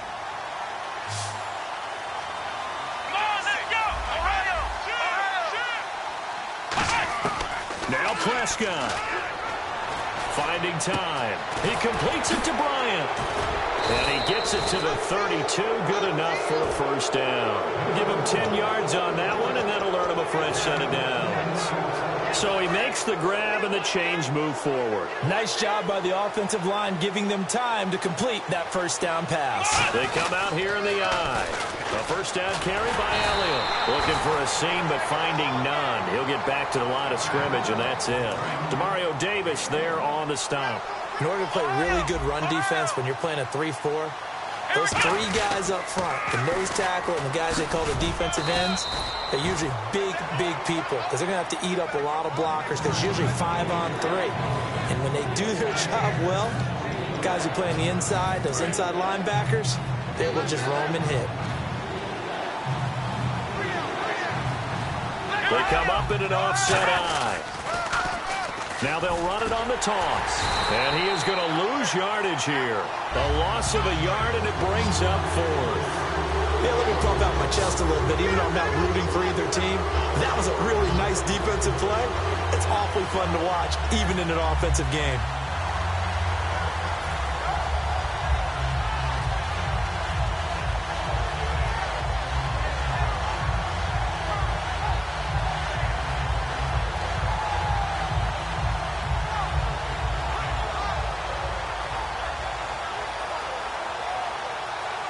So the field goal unit is on the field as this is a big spot right here. He hit his first one, this from 44 yards out now. And the kick is good. So you wonder how this one might be remembered the next time these two teams meet. But until then, this game's over. A lot of scoring. There's no doubt about that in this one, Charles. Points, they were not at a premium.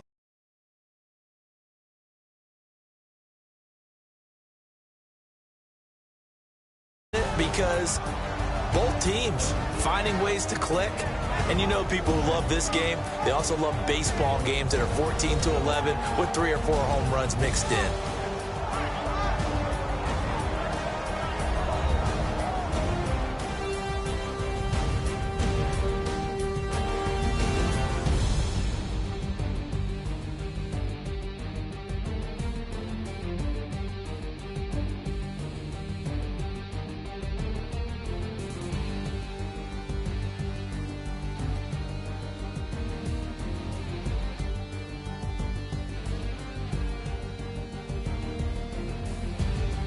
So that'll do it for my partner, Charles Davis, and the best darn crew in the industry. I'm Brandon Gaudin. This has been a presentation of the NFL on EA Sports.